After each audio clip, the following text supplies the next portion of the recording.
If you were to bite off a kneecap, how would it look?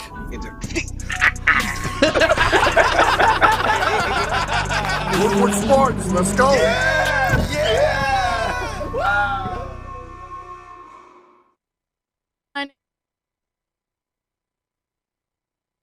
It is Friday. How exciting. The weekend is here. And it's going to be a great one. I hope you all take care of yourselves this weekend. Have a little self-care moment. I know that's what I'll be doing. But first, tonight, we have a home game against the Colts at 7 p.m. Jeff, what are your expectations going into this game tonight? In terms of expectations, it's really just evaluating the twos and threes, like Dan Campbell said. No ones are going to be playing besides Penei Sewell. Just getting those guys more reps. So if I had to say expectations, it's not necessarily, yes, I want to see them win the game, obviously, but it's not exactly what I'm looking for. I want to see individual players make plays because the big topic is who are they cutting, who's staying. So if we're evaluating players, it comes to this Friday, against the Colts. I read a report the Colts are sitting some other ones too. It's going to be mostly just a lot of the backups playing against each other. So I think this game should just be evaluating individual players, not necessarily, they should win or whatever the case may be. So just seeing who they should cut, who should bring in, and looking at the wide receivers. I know Penei Sewell's going to be out there. I'm looking for him. Obviously, we talked about yesterday. He's the lowest graded rookie besides Jamar Chase, so I want to see him bounce back from that. But yeah, Adam, really just individual players and making sure plays like last week don't reoccur again, like the Najee Harris play. So that's what they need to be working on. Again, this is a final preseason game. Yeah. You don't want to go into the regular season start against the 49ers with any injuries. If not probably 80-90% of the Detroit Lions starters aren't playing tonight. So again, this football game is really going to be who's going to make the team, who isn't. We're going to see probably a lot of Craig Reynolds, see a lot of Tom Kennedy. We're going to see both quarterbacks probably duel it out live game, probably for the last time. I expect Boyle to be cut, though. I think David Blau has separated himself immensely. I'd like to see Penei Sewell hold his own. I don't care if it's against a 2, a 3, or a 4. I would like to see him just improve. And, we discuss this all the time. Improve week to week over this coming year. And in time, this team can be a very good football team, given the core pieces it has now. And that's also variant on Penei Sewell working out. That's variant on Jeff Okudah improving, having a good sophomore year. So there's a lot of factors going into the season. Again, final preseason game. What to expect from the coaches? Not much. And not much from the players. I think they have a good idea outside of maybe 2 to 3 final roster spots of who they're going to cut and who they're going to keep. I think probably 2 to 3 going in is going to be the first one. Are they keeping Craig Reynolds? Are they going to convert him into special teams just so they have him as an option considering DeAndre Swift's health? But then you're keeping 4 backs on the roster. Is that what you want to do? I think they do it. Tom Kennedy, is he going to get brought onto the team over Allison, over potentially even Rashad Perriman? Is he getting cut? So I'm watching. I'm going to be there watching the individuals, like who's going to get cut, who's going to win their way or play their way onto the team, and that's really all you can expect from tonight's game. Indianapolis again will be sitting a majority of their players, so you're not learning anything tonight. But if you're betting, then you have some fun with the game. But outside of that, this is all roster. This is all getting their 53-man roster put together. So. And if not that, just paying attention to Dan Campbell and seeing how he implements his game plan. Yeah, it is I'm only done his with third. that. I'm done with that. Why are you done with that? I've seen enough in 2 games. Like what? I've seen enough in 2 games. In 2 preseason games. I'll tell you what. Dan Campbell in 2 preseason games has done nothing to change my mind, let alone piss me off. So it's a good thing. Okay. So Dan Campbell in the preseason can only do so much. You look at week 1 against the Bills. Oh my God. Poor clock management. Oh my goodness. He told you he was looking to put his players in a position, in an uncomfortable position. You do that in the preseason because it doesn't count. So the Lions could finish 3-0 or 0-3, and I wouldn't give a crap. Right. Rightfully so. So, again, this is about individual players. This is about Kennedy doing her makeup for Tom Kennedy because we know there's a relationship there. And it's all about players making the team or not. It's that simple. I like that Penei Sewell is going to be getting a significant amount of reps. I'd like to see him ideally through the first half. We'll see if they even do that. Having said that, there's one player I would really like to see get reps and stand out, and that's going to be Jeff Okudah. I don't know if he's going to play tonight. And if he is, I don't want to notice him. I don't want to notice him. I don't want to see any big plays. I don't want to see it. Because he doesn't need 3 straight tough games heading into San Francisco. He just doesn't need it. And those are my guys to watch. I want to see Penei Sewell play out the first half. If they're going to give Okudah time, cool. If not, all right, that's fine. I've seen enough in preseason to tell me that he has work to do. He's not going to be an all-pro cornerback year 2. That's just book it. It's not going to happen. Maybe a Pro Bowler. I don't know. That doesn't seem possible at the moment with Jeff Okudah's play. So we'll see.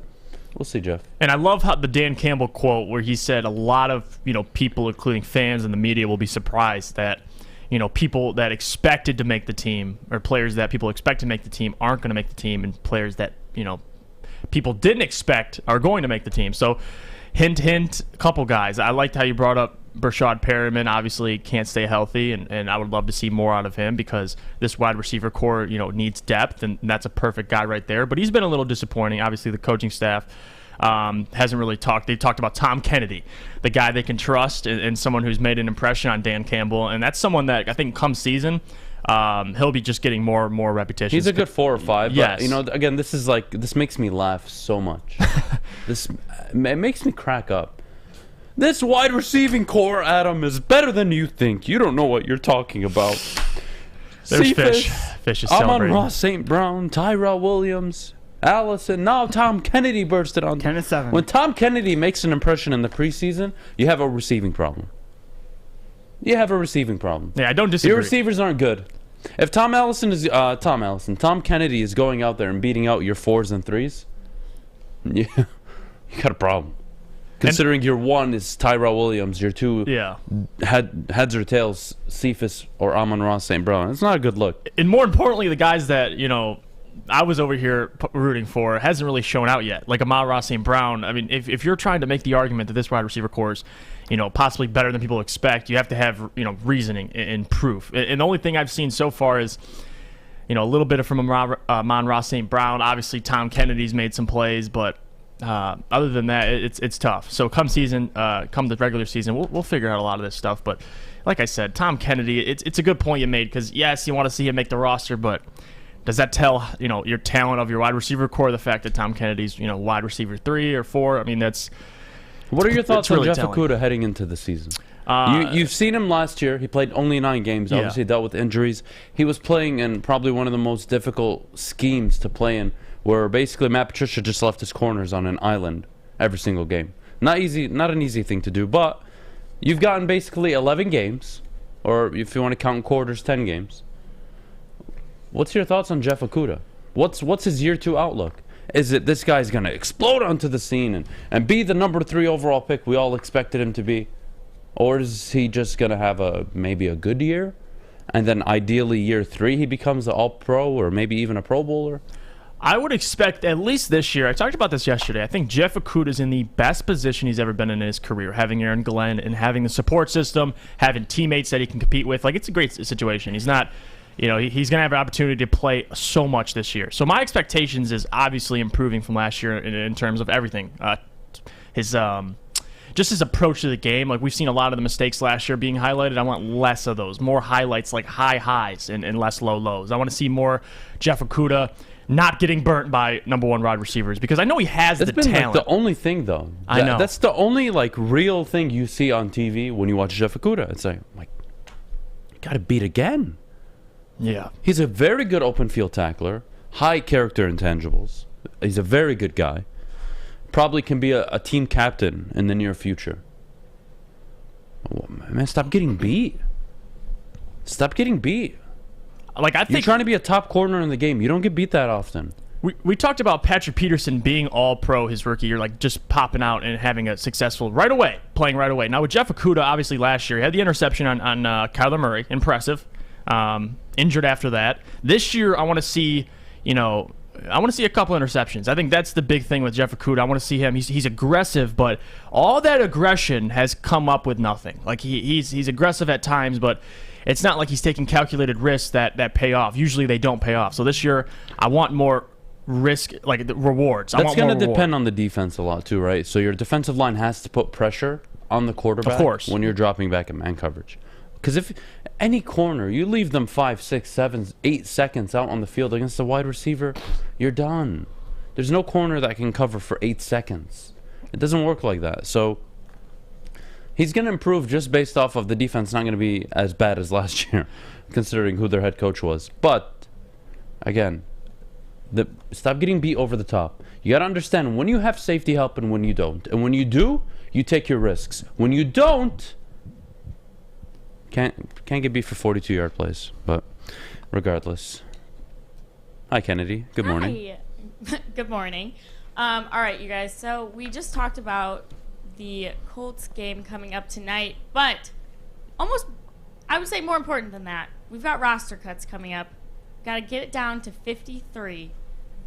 We will talk about that when we come back, who we think will stay on that 53-man roster. You are watching Woodward Sports. Tony is a third-generation logger that has a simple, practical approach to life and work. That's why his Coast DX342 knife is perfect for him. The stainless steel blade is rust-resistant and made for all-weather use. And the double roll-lock safety ensures that it will never inadvertently close when he doesn't want it to. That's why Coast is trusted tough. North. Oh. Welcome back, everyone. You're watching the Morning Wood on the Woodward Sports Network. We're so glad to have you here, but we got to get into this Lions final roster. So the teams are required to get down to a 53-man roster by 4 p.m. this upcoming Tuesday. So who should make the roster? Who should get cut? And do you think there's going to be any surprise cuts? Dan Campbell has kind of hinted at that some people that we think are shoo-ins might not be. So, Jeff, what do you think? I'll start first with who I realistically think can possibly be cut, and I'll start with Austin Bryant because when we drafted him out of Clemson, this is another Matt Patricia selection, Bob Quinn selection, and he was great or decent at Clemson. Coming over to the Detroit Lions, he can't stay healthy, and he's been with the team for 2 seasons. I believe this is his 3rd. That's a guy who, especially with his regime trying to revamp the pass rush, that's a guy he might be a casualty in getting cut. Now, besides Austin Bryant, someone who maybe that would surprise people, I really think Brashad Perriman's in some troubled waters because with the emergence of Tom Kennedy and Khalif Raymond, and there's plenty of these wideouts who are quick, making plays right away, I could see Brashad Perriman being a casualty, even though I'm not. Listen, I'm aware that he has a guaranteed contract. Partially, it's a 1.5 guaranteed or $2 million, so it will cost the Lions to cut him. But if the guy can't stay healthy and he's having a rough training camp, I could see Dan Campbell and Brad Holmes moving in a different direction. But in terms of surprise cuts, other than the Brashad Perriman or Austin Bryant. You could argue a couple other guys. I saw Craig Reynolds might be able to make the team, and that might, cause someone from the running back room to be cut. So other than that, those are literally the 2. It's Brashad Perriman. Watch out for him. Obviously, Tom Kennedy has a chance to make it, and then Austin Bryant because he's got to go. I think it's time. Well, you missed on 2 things. First of all, with the Brashad Perriman signing, they've already guaranteed his contract, $2.5 million. It's already guaranteed whether they cut him or not. So they kind of need him to make the roster. That's what I said. Or it's a huge waste of money. Yep. Secondly, how many times do I have to do this to show? Tavai should not be in Allen Park come the end of the week. If he makes this roster, holy hell, my reaction. That guy is the definition of slow, incompetent, and fat. And I know Kennedy doesn't like when I use that word. I'm sorry, he doesn't look like a football player. What's up, Fish? Yesterday on the 11-1 show, you guys can tell us what name it is. But on the show, Joyke Bell broke down the play where Tavai first missed the tackle and then later sprinted down the field and made the tackle. So he said it's not Tavai's fault. and I guess he changed Neil's Yeah, and Darren's perspective I watched on that. You know, honestly, I'm going to disagree with Joik because Tavai had the angle. Tavai pushed Najee to the sideline and still had the angle. The only thing Tavai did good on that play was that he hustled towards the end and brought him down. That was it. He did his first job correctly by pushing him to the sideline, but he had the angle and was 1, too slow, 2, took the wrong angle, and 3, he's Tavai. And that's why he missed the play. So Joik made good points, one of which I agreed with, the others no. I'm sorry. His hustle and him pushing him to the sideline, I agree with 100%. But I don't agree that it wasn't Tavai's fault. Please. The moment he was already running towards Tavai before he was already running towards Najee Harris before he caught the ball. I don't want to hear that. I'm sorry, Fish. I'm not going to sit here and defend Tavai. His ass needs to go. Regarding Quintez Cephas, Brashard Perriman, this whole wide receiving core, you don't know what you're getting. If you believe Tyrell Williams is a 1, I'm sorry you feel that way. If you believe Cephas is a 2, I am really sorry because he's proven nothing yet. He had 1 good catch last year. That's it. Quintez Cephas. In a year where the Lions were not only throwing the ball up every single game, no. In a year where Kenny Galladay missed more than half of the games, and Cephas somehow, some way, couldn't find targets on the field. Blew my mind. I don't believe in Quintez Cephas like most people do. I'm not interested. He could maybe be a 3, but that's what Amon-Ra St. Brown, that's what you're developing him into. You're developing him into a slot receiver. So he'll be a 3. Who's your number 2? Brashard Perriman? Yeah, you're in trouble. You're in trouble. Yeah. You're in trouble. And, for tonight's game, we'll see who makes the team and who doesn't based on their performance. But Brashard Perriman will probably make the roster just because he's a veteran. We'll see how long in the season. How long till he gets cut? Yes. But they've already guaranteed a salary, so there's nothing we can do about that. You look at Amon-Ra St. Brown, 3 catches for 12, 14 yards, and everybody nuts all over him in the media come the next day. What has Amon-Ra St. Brown done other than turn heads in camp? Everybody turns heads in camp. They're not wearing pads. They're not going against number 1s. You don't have a legitimate wide receiver outside of Tyrell Williams, and he's almost always hurt. That's your situation. So I don't think the Lions are in a position to cut Perriman, although I think they wouldn't be wrong to cut him considering he's done nothing and his availability has been minimal at best. Yeah. I did agree on the Austin Bryant one, but again, very similar to Tavai. I could see them not cutting Tavai or Austin Bryant because their lack of depth at that position. And I agree. And I agree with that. That's very frustrating to me, but I also am aware that, all right, I get it, but you're telling me you can't find another linebacker, whether he's cut from another team or he's sitting at free agency at home. You can't find anybody that can give you more than one of these guys? Good luck. The problem is they aren't available. Starting caliber outside was available in free agency. Yeah, well, they didn't have money to go out in free agency, and it would have been irresponsible of them to do so. And they told you, Joey, that they weren't gonna support Jared Goff this year. They told you by their actions. They drafted Amon-Ra St. Brown late. Fat Albert couldn't play quarterback for.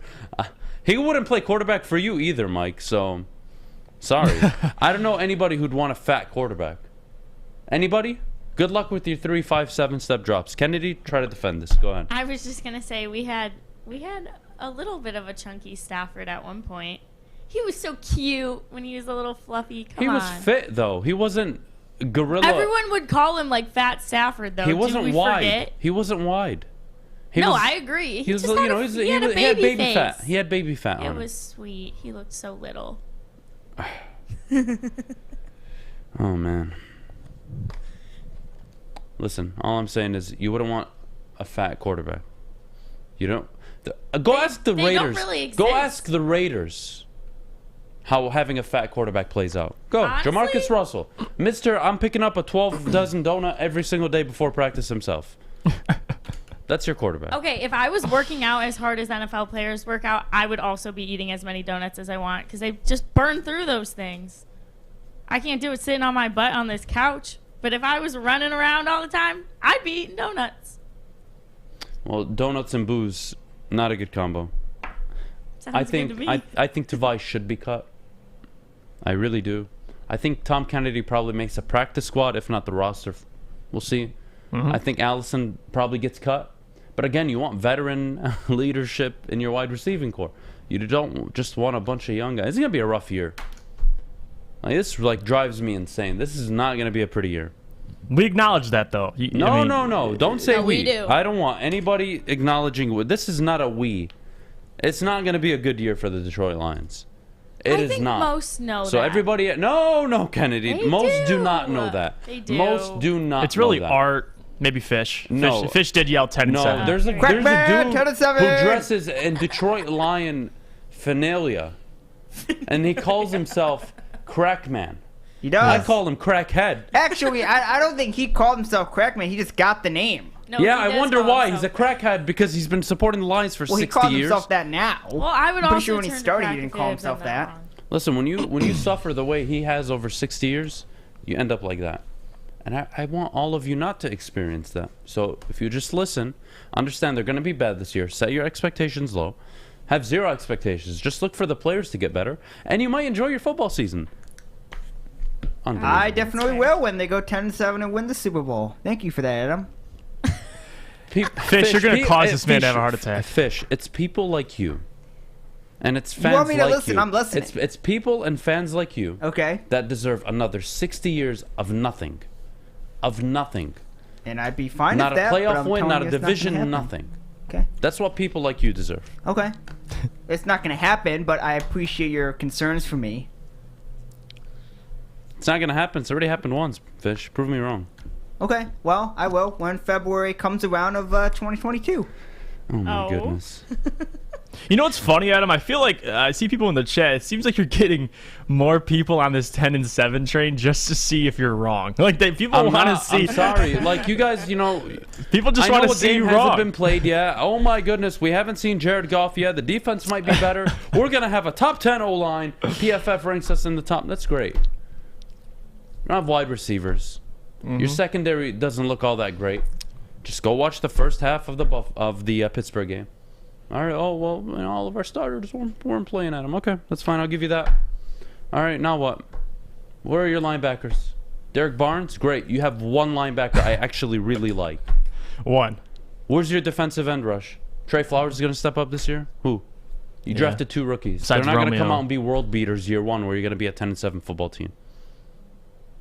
You're not going to be a 10 and 7 football team. You won't be a 9 and 8 football team. You won't be an 8 and 9 football team. You're winning 5 games at the most, if you're lucky, 6, but it's not going to happen. And I'm really trying not to be so mean right now, but are you guys kidding me? You have the 4th hardest schedule overall. And that doesn't help. I mean, come on, Fish. It's tough, Fish. If the 4th hardest schedule. I haven't been on the misery train for 20 plus years. It's not about misery train. You can support the team and enjoy watching the football. 100%. The point is, the team made off-season moves. They got rid of the head coach and GM, who we obviously all can agree were absolute garbage. You have a new GM who's made very promising moves early on. You have a head coach that was given a 6-year contract. Well, what does that mean, Adam? It means the first 2 years are basically throw them away. If we're good by year 2, we'd be surprised. But it's year 3 where we think Dan Campbell's going to be a division contender. It's that simple.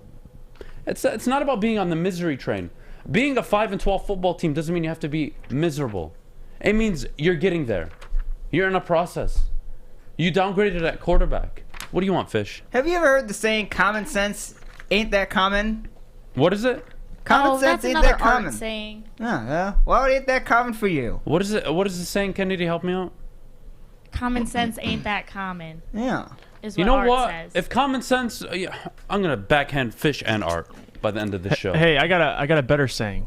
All right, and it's from our boys at Northwestern Tech. Start a new career in an industry that is always essential, the heating and cooling industry.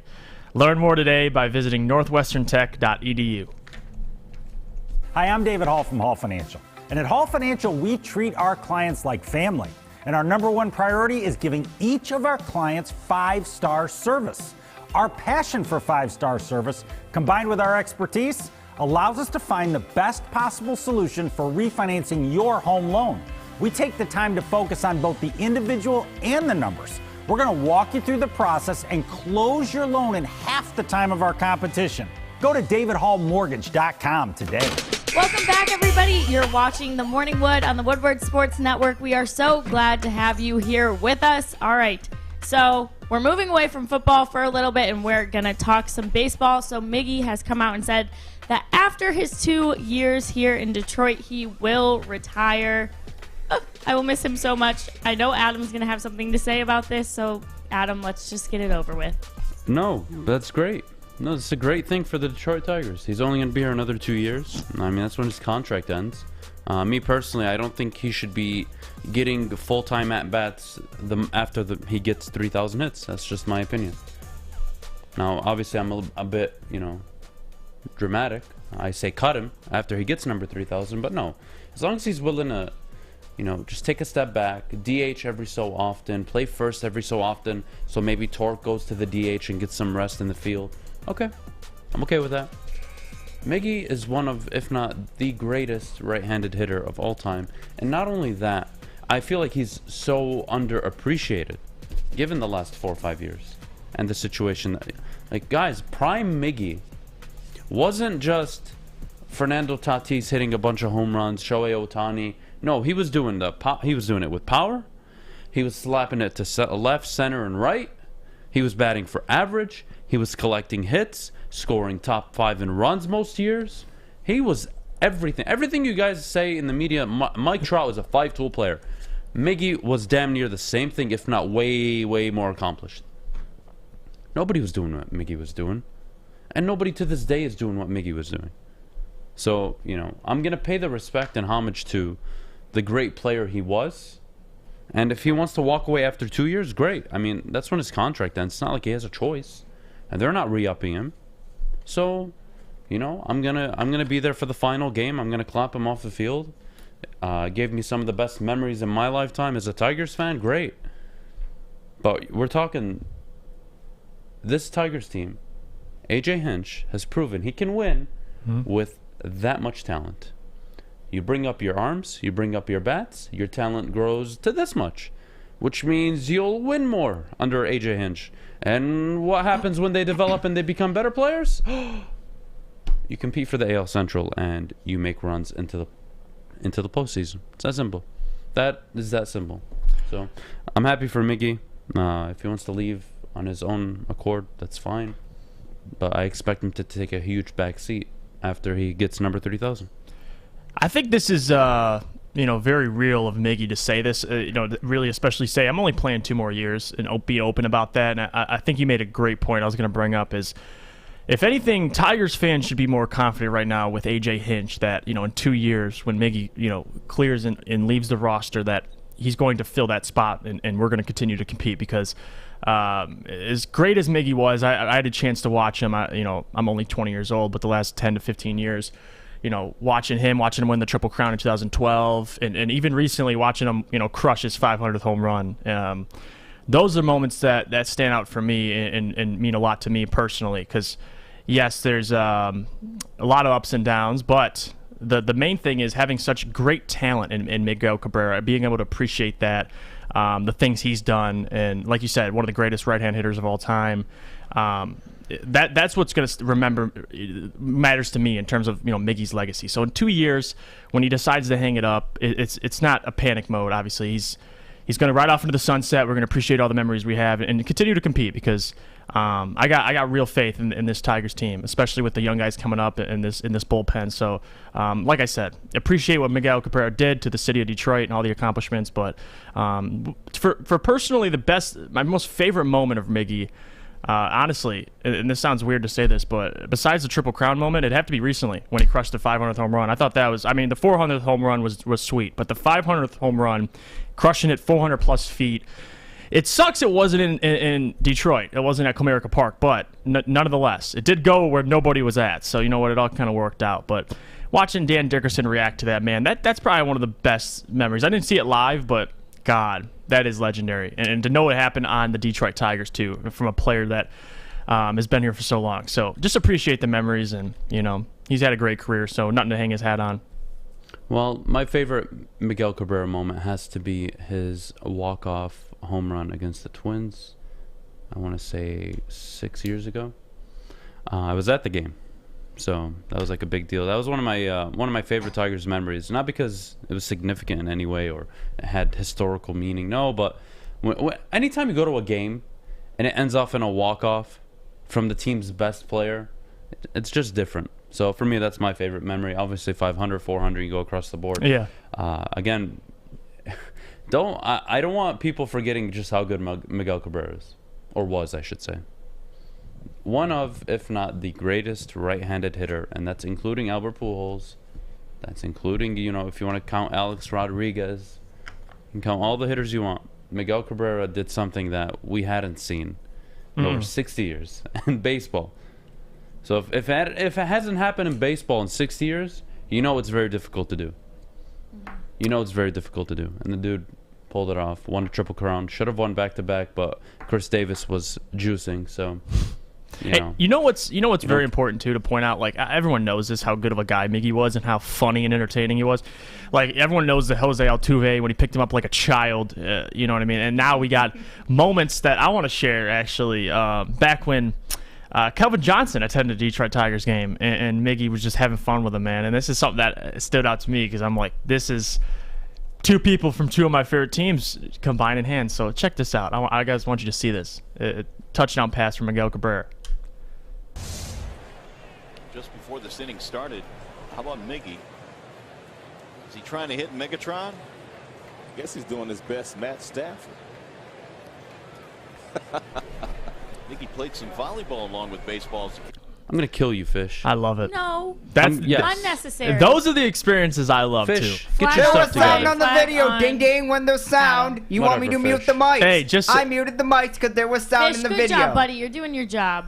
Can I leave now? Hey, Can I go piss home? off. You guys didn't miss much. All right, Adam just said he had better form than Jared Goff. It was So a you know. joke. It was a joke. Everyone knew it was coming. Oh my goodness. Yeah, he's kidding around. Anyways, No. But yeah, those moments like that, man, like awesome. You gotta love it.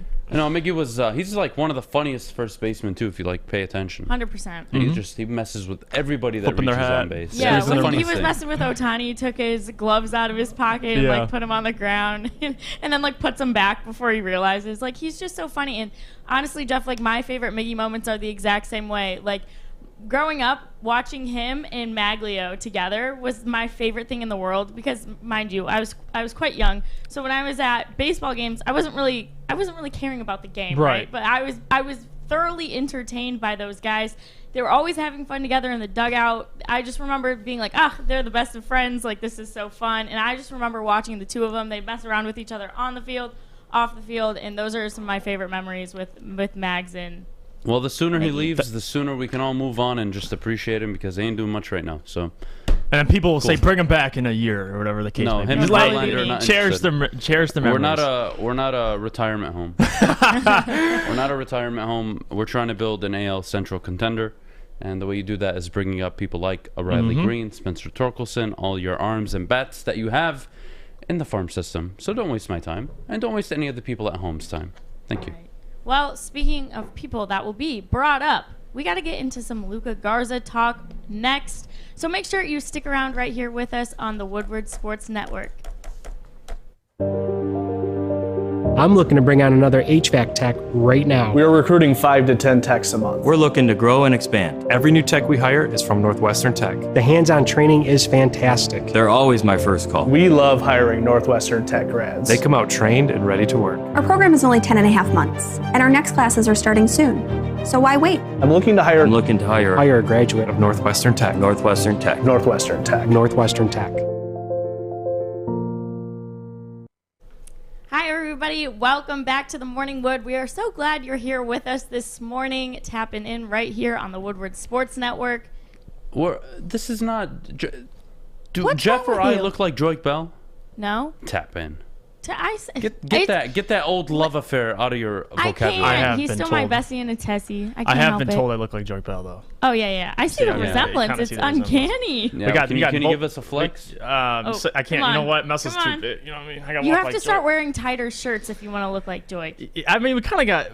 I got nice hair like Joy. You got to start Yeah. coming in 3 minutes before the show. That too. But yeah, the tighter shirt. That dude has to be like an XL with all that muscle, and he wears like a small. And is just sitting there. Yeah, like, he's shoved into that. He's in t-shirt. shape. He still looks like he can get some carries now. Oh no, he could run over people. Yeah, he could definitely get some carries if he wanted to. But anyway. Anyway, change Going back to Garza.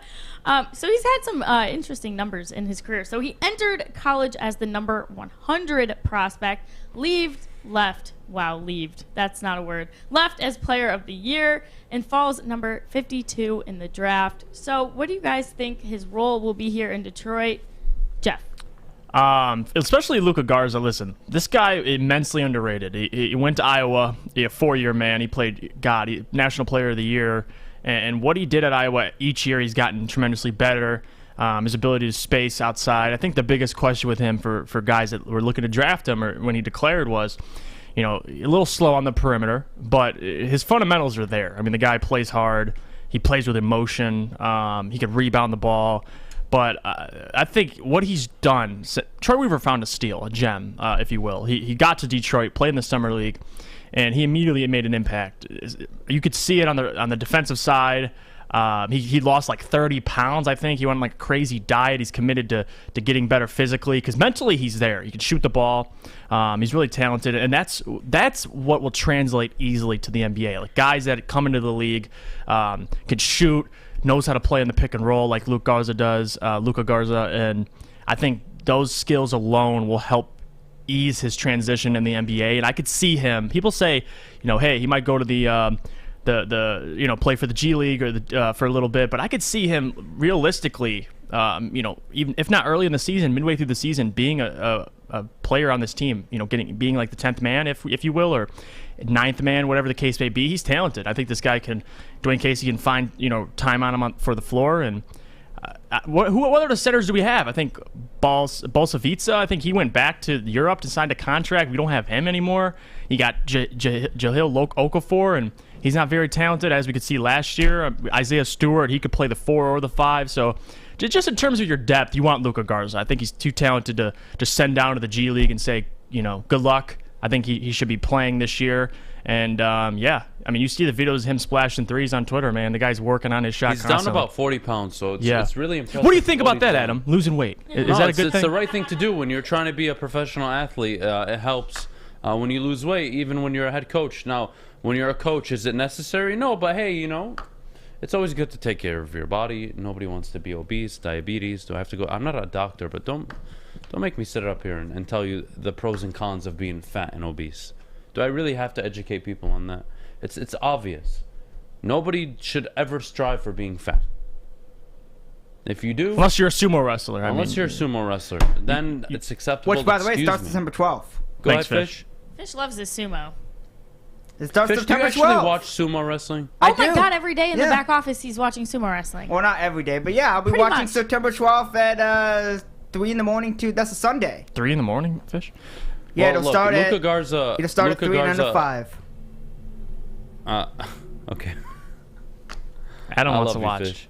Luca Garza did the right thing. He dropped weight, worked on his footwork. Is he going to be polished, ready year one? Probably not. I don't think he'll be as productive in the NBA as he was in the summer league.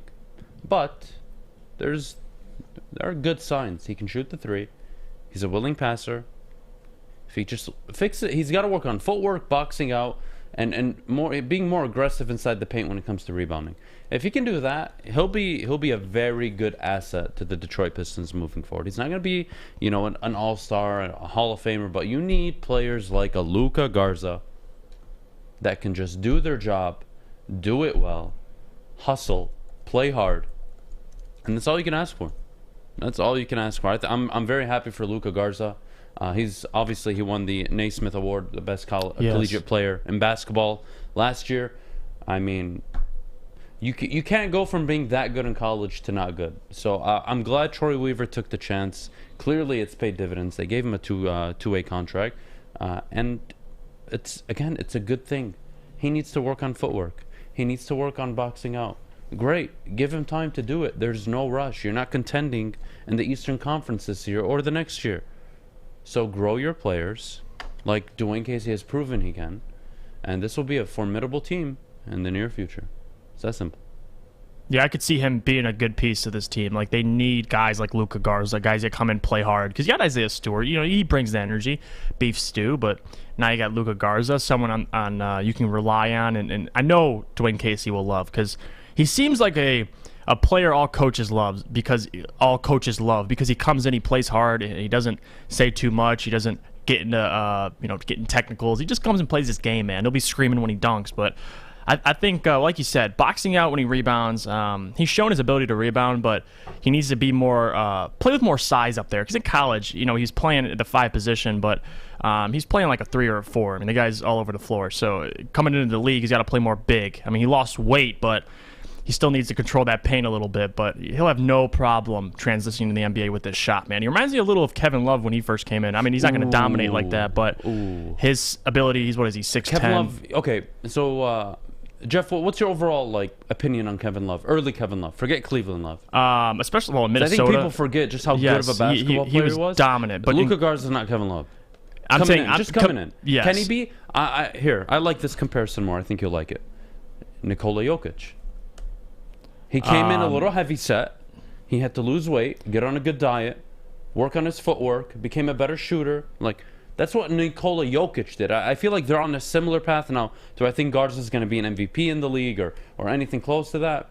I don't think so. Yeah. I mean, that'd be great if he was. But, no. But that's a good piece. When you have a big guy that can pass, he can step out and shoot the 3, get you offensive boards, play physical, defend the rim. That is a good asset to have. It's a good asset to have. It's better than Mason Plumlee. Yeah, definitely better than Mason Plumlee. I think the only reason why I would compare him to, I'm not saying he's going to have the success right away like Kevin Love did, but coming out of college and from UCLA, all Kevin Love was good. He was a great, what did he average, 16, 17 points, got 10 rebounds, wasn't great defensively, but he could shoot the ball right away. That's just something you see with Luka Garza, someone who needs to work on the defensive side of the ball. But offensively, he's there. I mean, I don't know if he's not going to average 25 and 10 like Kevin Love, but I like Jokic, those big men that are skilled. I think he fits in that category. I don't know what impact he's going to have come in the NBA. Doug has a great comment. What did Doug say? I think you're going to love this. What? Question mark? Not contending? 3 question marks. They are a 45-win playoff team. The Detroit Pistons. 45. Vegas set the over-under at 25.5. I sat up here and told all of you, take the over. They're probably going to get 32. Anywhere from 30 to 32 wins realistically. 45. 45? They're going to go 45 and 37. Again? My question would be, Doug, take the over for sure, based on your logic. But, buddy, I'm telling you right now, they're not winning 45 games. I respect you, Doug, but I need to know the reasoning. I need to know the reasoning, because you can't just say, we got the Lions fans saying 10-7. What's your reason? You got to give an explanation. You got 45 wins for the Pistons. Besides Cade Cunningham affecting this team tremendously in his rookie year, I mean, what other things are you getting from this team? That's all I'm asking. You need some sort of reasoning to really put this team in the playoffs, because there are other teams in the East that have made moves. I mean, the Pistons got Cade, but other than that, we're just banking on these guys developing going into their second year. So other than that, I don't see 45 wins, my man. I see, like Adam said, 30s. I would definitely take the over on 25. I think that's too low. If they go up to 28 or whatever, we can have a conversation. But for right now, take the over on that. But 45, my man, I'm going under on that one. I can't do 45. It's too high. Yeah, 45 is too high. Sorry, too high. Not going to happen. Regarding Luca Garza, I think we all see a good future for him. Yes. Did people see Jokic as an MVP when he came out? No. Could Garza be one? I can't predict the future. I can give a good educated guess on what can happen. And what I see with Luka Garza is a very good basketball player in the near future for the Detroit Pistons. And that for me, again, is a steal. You get him in the second round. You have a valuable asset on your team. Cap off to Troy Weaver. It's crazy, man. You got this guy on a 2-way contract. That's a steal. A steal. All right, well, coming up next, we have a really interesting debate for you guys. That's all I'll say about that. But before we go, Adam, do you have a friend you want to tell us about? Oh my goodness. Can I mentioned it earlier because Doug decided to say that Okay. the Pistons are going to win 45 games. Doug, if you're Nostradamus by any chance and the Pistons do win 45 games, well, guys, I am going to ask every single one of you to visit mybookie.com, sign up using code Woodward. You can bet from anywhere, anytime. You can on the couch, in the shower, wherever you want. No one's going to judge you. Go place the over bet on the Detroit Pistons. That's set at 25.5 because Doug is Nostradamus and he approves this message. We'll see you right after the break. Welcome to the Call Sam Chopper Shop, where you can win a custom-built chopper while helping our veterans at the same time. Watch as the Bad Pig Custom team turns this bike into a one-of-a-kind classic chopper. And when it's finished, we'll be donating the bike to Volunteers of America Michigan to raffle off in support of our vets. A great cause to give back to those who've given so much. Watch for Call Sam Chopper Shop episodes on our social media channels and get your raffle ticket today at callsam.com/chopper shop. Oh my gosh, do I wish you guys could hear what's going on behind the scenes. So Adam just said he wishes he could ruin kids' lives right now. So What? we'll get you. Don't even act like I just made that up, Adam. Don't act. I didn't say I wished. I said I was going to. There's a big difference. That's even worse. I'm not a wishful person. Okay. I just do things. Well, let me tell you guys why. So we are going to get into this Little League World Series. So Ohio will be facing South Dakota this Saturday for the championship. I don't know if you guys have caught it at all. It's been on at every bar, restaurant I've been to, surprisingly. I didn't realize how big of a deal this was. But that being said, some people, aka my dad, he thinks this is an awesome topic, so shout out Dad for this one. He thinks these kids are being exploited. He thinks that they're thinking that they're famous now, and he thinks it might be not good for these kids' mentals. Kennedy, is this your first time watching the Little League World Series? No, I've watched it in okay. the past. I'm very aware that it's on. I just Okay. didn't know that people cared so much about. The parents do. Parents care a lot about this. Okay, but how many parents can realistically be watching these games? Not many. They're at the game if they're Well, parents. yeah, that's what I'm saying. Only And the then their people at the game families really and care about all it. that. It's a great tradition. I just think it's, whatever. I need to Not hear my cup of tea. Fish is passionate about this. I want to hear what the reason. Fish, because give us an opinion. Because someone like me who isn't, I watch some Little League. Well, I watch some of the Little League games, but in And the to build highlights. off of Jeff, I hate it. Okay. I don't like it. Okay. I think it's weird. Okay. It's not over competitive ball. It's weird. Half the kids can't even hit. Well, and half the kids can't even pitch. So, Fish, speak for yourself. The Little League World Series is what it sounds like. The Little League World Series. All the kids know going in that only 1% of the kids, actually it's 0.00001% of the kids, they know they're not going to the MLB. So this is their one moment to shine. Fish? How do you know that they know that? Fish, they If have they're personal smart- if interviews they're with these smart, people. they would know They that- walk Yeah. up there. My name is Dave Ringer, and they call me Big Dinger. And then they ask him who his favorite Yeah, baseball player is, and they'll give it, and it's like, "What do you want to do, Timmy, when you grow up?" It's like, "I want to be a baseball player." Well, yeah, they Why want to be a would Timmy base- can't even hit the ball? So Adam, you're gonna They- look the no, kid in no, the face they and say, wanna "Well, be a that ain't baseball happening." player. That ain't happening. No, you're gonna Look, let the Little League World Series has put out some good ball players. I They- believe Yelich. They have put out Bellinger. good players, but There's most of them been are some not. players. I think Kershaw was on there too. There have been some really good players come out of the Little League World Series. Having said that, I just don't watch it. Sorry, Fish. Oh, I watch it I've been watching it for 10 years. It's exciting. It's watching the younger generation get into baseball. Some of the kids you may see, 95% of them you do not see go to the MLB. And you don't think there's kids out there that want to play in this Little League World Series? There's kids that aren't in it that are hey, I would love to have an opportunity. The problem is this is basically. I don't want to say they're getting exploited, but if we're in a world where NIL exists and all this crap, well then, what about these kids that are traveling, doing all of this, going on ESPN, and ESPN is getting ratings and charging advertisers to advertise during the Little League World Series? Someone explain that to me. Well, it's always if it makes money, it makes sense. That's what I'm saying. It's weird that there are grown people making money off of this when it's these little. If How you old are really these wanted kids, to do a 12? really good thing Yeah, with they're this, 12 years you old. should broadcast the games, and instead of having national advertisers for every local team, you have a local mom and pop shop that run free commercials Right. to support the Little League World Series or discounted commercials, just to be fair, because I'm a capitalist, so I don't think it's fair to give away free shit. I think you're over. I think the kids not. love it. Why do you know? Of course they love it. They don't know what the hell's going on. Why do you know of the Little League World Series, Adam? Because What's it's why do you know of the Little League World Series? Because it's on ESPN, a big name sports channel. Yes, it's exposure. It's exposure for these guys. Like, who you think they're saying they don't know what the hell they're? Hey, they know they're getting on ESPN. They know they're getting. Some of the kids won't even play baseball after age 12. It's a summer of fame. How many summers of fame have you gotten, Adam? I don't need summer of fame. Well, little Jimmy's got one summer of fame. So you know what? He's already one up over you. So Listen, you know, I think it's a bit ridiculous. Also, the kids are a lot better than you think, Adam. If no, I mean, from what I've seen, Fish, it's not all that pretty. If Woodward Sports built a team... Have you seen how they swing the bat? I have. If Woodward Sports played the Little League World Series champions after Sunday, we would kill them. We would get murdered. Fish, okay, let me tell you, Fish, how this would go down. Just it would be 55-0 in the So first first of all, inning. me and Stick would be team captains, which means there's not going to be any BS going on in the game. All right, I'm going to go out. I'm going to pitch the first inning. I'm going after 3 of the kids' heads. I'm going to scare the living shit out of them, and they have no chance. They would have no chance. I got 80 miles an hour going right at their heads. And they have 80 miles per hour as well. No, they don't. They get like 65. Why are you making little Jimmy change sports? Some of these kids have heaters. Fish, what are we doing here? You're lucky the world's not in it this year. God Team from Japan would probably kill us all.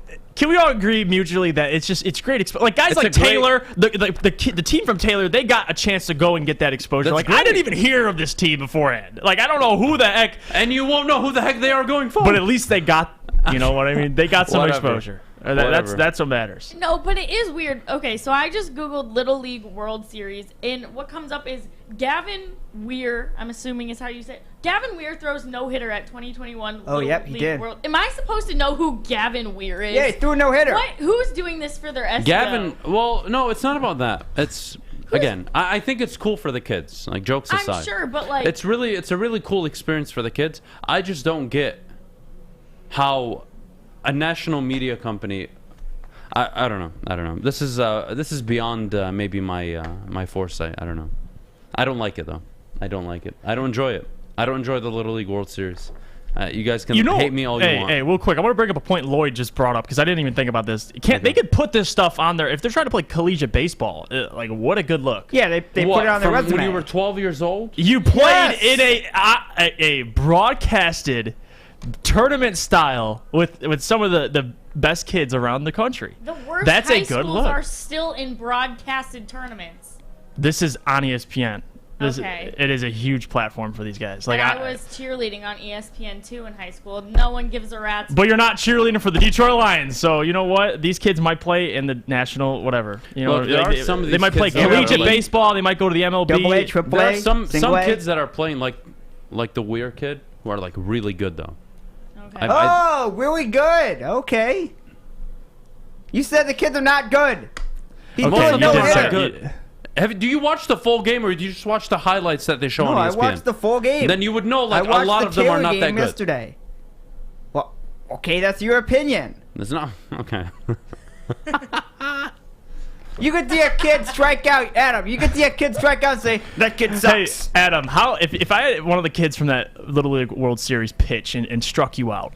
All right, let's just line you up. Which they will. That's they fine. will throw Fine. We can heaters, do like cutters, you guys can throw me to live batting cages, whatever you you wouldn't guys be able want. to hit it. That's You'd fine. say, holy shit, this kid's actually really good. I want to see if little Jimmy could strike out Adam and just ruin his confidence. And he would. You could get one of That's the fine. Taylor kids in here, I'm sure. You can get one of the Taylor kids. deal. I'm being serious. Done That's fine. deal. He goes, line them up. Line Let's them go. up, man. Kennedy, we're doing that. Get one of the Taylor Okay. kids after they I win will on work Sunday. That's not the point. We'll have their mom and dad Mike drive G them just here. made a great point. Is the Weir kid better than Okuda? Honestly, you might make a good case there. Oh my One is better at God. his profession than the other right now. You One just has said you throw an 80-mile-per-hour ball at us. The other has nothing. So, how many no-hitters does Jeff Okuda have? That's what I thought. I'm just joking. Why did you relate this to Jeff Okuda? Fish looks like he's about to come Look, out the Fish, booth. overall, though, Little League World Series, it's a great. I think it's cool. I don't think it's great. Just whatever. I think it's cool for the kids, for the parents. It's really good moments, memories that they're building. That's really all they're playing for. You know, jokes aside. You know, it's a great event. I just want you to understand that these kids would beat you. Like, they are very good, even though you don't think they're very good. You can be adamant about that, Fish. Then they should go play against, like, high school kids. Well, okay, well, that's... Well, no, it's the same thing. Yeah. It's the same thing. Yeah. They very well could as soon as they win the Little League World Series. We know Fish is a fan. All right, he's a big fan. Joey 2 times with an hilarious comment. Adam is trucking the 10-year-old catcher at home plate. Honestly, all right. Look, I'll give you like I'll give you a little history on my my backstory. I played. You ball trucked a growing up. 10-year-old kid? I played ball growing up. I was okay. I was good. He was this short from the I Little was good enough League. to play. I was good enough to play clearly. on varsity all 4 years. Like, Hey. Okay. you know, I was never amazing. I'm not sitting up here saying I should be playing in professional sports. No, God, no. But no, I just think it's weird that you have these kids being broadcasted out. And, like, there's also, like, a really bad side of the game that nobody wants to talk about it. Because I'm telling you right now, if I was 10, 11, 12 years old playing on those teams and we lost an elimination game, I'd be freaking crying my Of eyes out. course, yes. I bet they all cry. With Especially those. on TV. Heck no. Well, that's the thing that's weird. It's broadcasted. It's forever. It's so weird. Yeah. It's so weird. Like, you know, my memories of crying after games, like, they're in my head. Snot coming None out. of you can ever use it against Look me. at all. I need to see Baby Adam with snot all over his Kennedy, nose. Midway batting cages on Ford Road. Adam versus the medium fast pitch machine. All right, Mike, I'm willing to do that if you are there with me. You guys can show up to Midway. You guys want to do it this weekend? Can Mike throw the pitch? Like, I want to see You him. guys, anybody, whoever wants to. If you guys want to show up, look at Adam. I don't mind doing batting cages over the weekend. Just, I don't know what point we're trying to make here, but sure, I'll do it for Adam's you guys. like, I'll flex for you. No, it's not about flexing, but I wasn't fat growing up. I was just, I was very skinny. But I had a unibrow and a mustache, and I looked really weird. So that was like my vibe in middle school. I was the weird-looking skinny kid that was just like pretty good at sports. That was it. That's okay. I was fat in 4th grade. I grew out of it. You know, go through those stages. I was short too. I was like shorter than Fish back in high school. I had a growth spurt my freshman year. Did you get bullied? Thank God. Huh? Me? Did you get bullied? Middle school, yeah. Yeah, but I was always the bully. At least you weighed properly. I weigh 8 pounds. What'd you say, Fish? Not gaining any more weight. I weigh 8 pounds. At least you weighed proper pounds. weight. Fish had a full beard in high school. All right, Did he you, just Fish? shaves it. I did not. He just shaves it. That's all. Don't let him fool you. No, what beard? He can grow facial hair. He just shaves it. And Art was mad. Fish. Grow it back out. Fish, did you know I didn't shave until I was like 17? Fun fact. Even with your unibrow? Even with the unibrow, yeah. I feel like your hair. You just have chest hair as a baby. Like, are you just always hairy? No. Like, what did you have chest hair throughout the womb? Fun fact. I don't have hair anywhere else, like on my body, on my back, like Oh, not my okay, so arms, like nothing. Like I have like minimal hair on my hands. I have my chest hair and then my facial hair. That's it. Nothing else. Alright.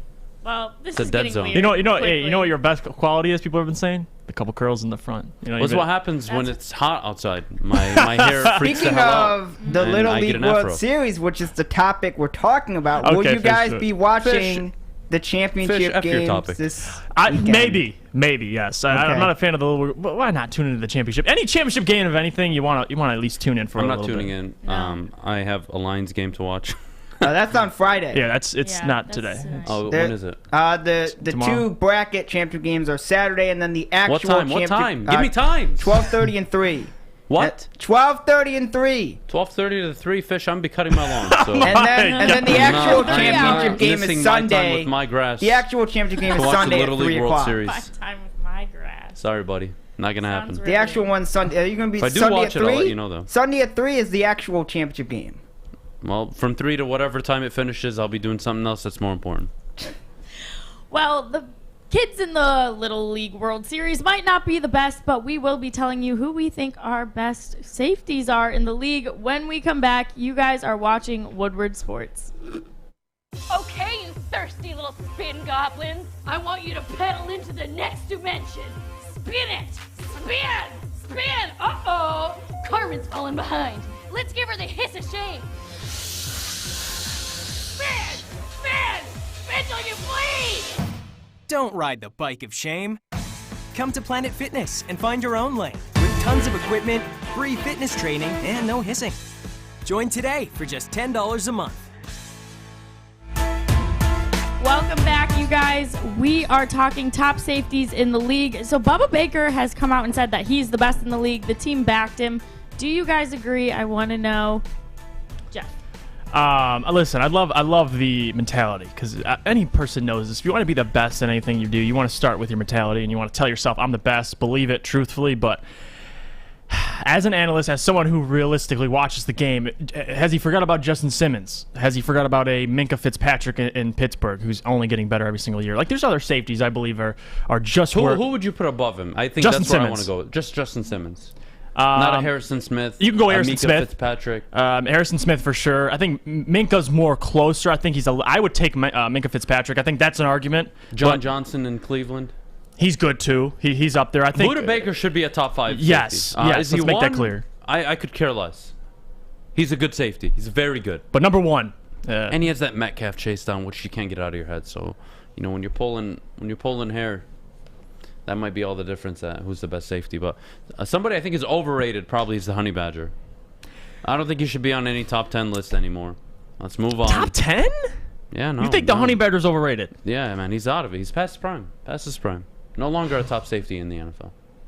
He's probably mid-tier. He's a mid-tier safety. He's good, not very good. Because there's 10 safeties is a lot. I think you could find a spot. You got to be able to find a spot for Tyrann Mathieu. Darwin James, Jesse Bates, Adrian Amos in Green Bay. Okay, I'm just gonna read names and you tell me who's not better than him. Kevin Byrd from Tennessee. No, I mean, nothing? maybe. Jamal Adams, Seattle. Okay, well, Jamal had a pretty bad year last year. I don't know. What are we arguing? Like, because Jamal, I think he's better. He's better in coverage than Jamal Adams, for sure. I'm just saying Tyrann Mathieu is no longer an elite safety in the NFL.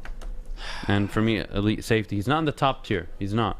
He's not. He's borderline mid-tier. He's a mid-tier safety now. He'll give you good production, nothing special. He's no longer an impact player. That's my definition. Okay, I actually forgot. He had 6 interceptions last year. Tyrann Mathieu. Okay. So he's not in your top 10. I'm telling you. Yeah, no. I'm not joking. Okay. That's last year. We're talking going into the season. Who are the best safeties heading in? I don't think. I think if you don't mention Tyrann Mathieu on that list, this is something we can't argue too much now, because this is going to be a conversation we have to revisit later once the season ends, and you're like, what the hell happened to Tyrann Mathieu, Adam? Like, I don't know, man. I tried to tell you back in August, but so you think he'll fall Jeff, off a you were cliff? Just flicking your hair at me. You really think he'll fall off a cliff, or he has already fell off a cliff with 6 interceptions? He's already shown signs. Look, just because who's the dude in Buffalo that stormed out his first 2 years, back-to-back 8 interceptions? Marlon Byrd. And you know what? Came out, stormed, oh my goodness, had all the interceptions, and he was nothing after.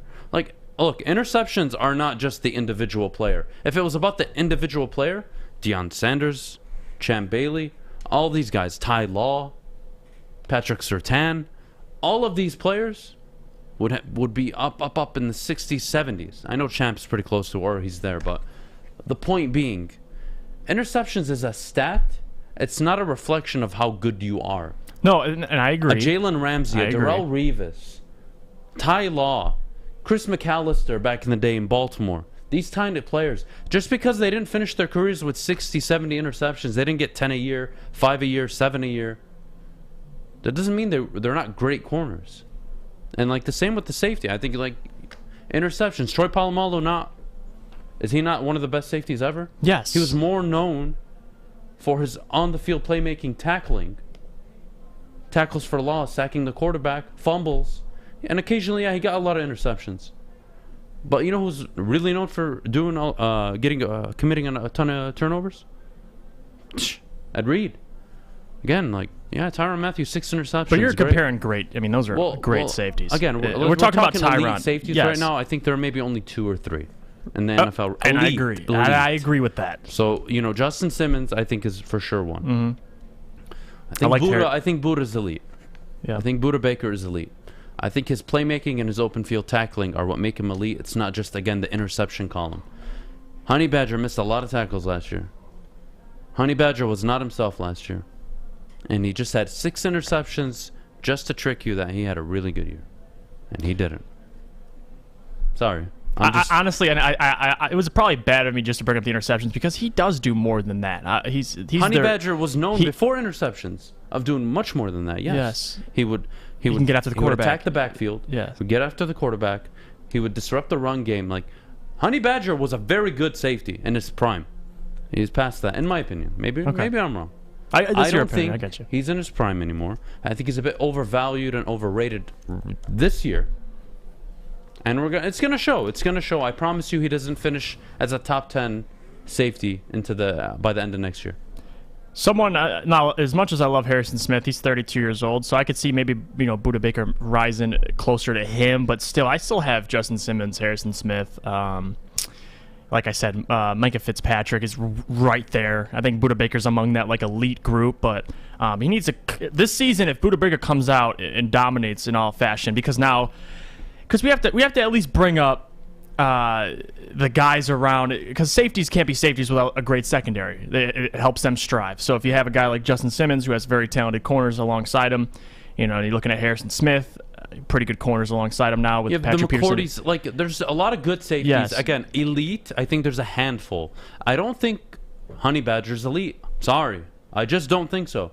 I think he's good for what he has around. Like that Chief secondary is awful, and they have Tyrann. It is pretty bad, and they have Tyrann Mathieu. That's like their. I don't think it's awful. Rock. Careful with the words. I consider the Lions secondary awful. Okay, bad. I consider the Texans secondary awful. They're not very great. They're just average. They have an average secondary, and they have an above-average player in Tyrann Mathieu. And I want to read a few of the comments. Adam is not afraid to take L's all day. No, I am not, sir. Thank you very much.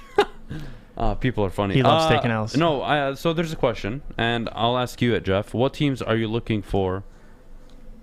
What teams are you looking at in regards to final cuts? What two teams stand out to you like, oh man, I need to pay attention? So Funky allegedly is looking at Vegas and Dallas. Are two teams that he's monitoring for roster cuts. For me, I think the obvious choice right away, it's got to be Detroit. They got a lot of question marks. It's a very unsure time for Detroit, given their roster. They're not going to be all that great. But what decisions are they going to make? That's what I'm actually fascinated with what the Lions will be doing over the next 72, 96 hours, whatever it may be. I'm very curious. And I think outside of Detroit, a team that stands out for me, it's got to be Chicago. Chicago have a lot of question marks, and I'm not sure they can address them this year, which is why I don't think they'll contend even with a Justin Fields. But I'm looking at the Bears roster cuts. For me, their interior line, just on both sides of the ball, I have questions. I just do. Khalil Mack entering the final year of his contract. He's not the player he was when they got him. They really only got one good year after giving up the 2 first-round picks for him. So you look back at who won the trade. Everybody laughed at John Gruden. Not laughing now. So I'm looking at Chicago.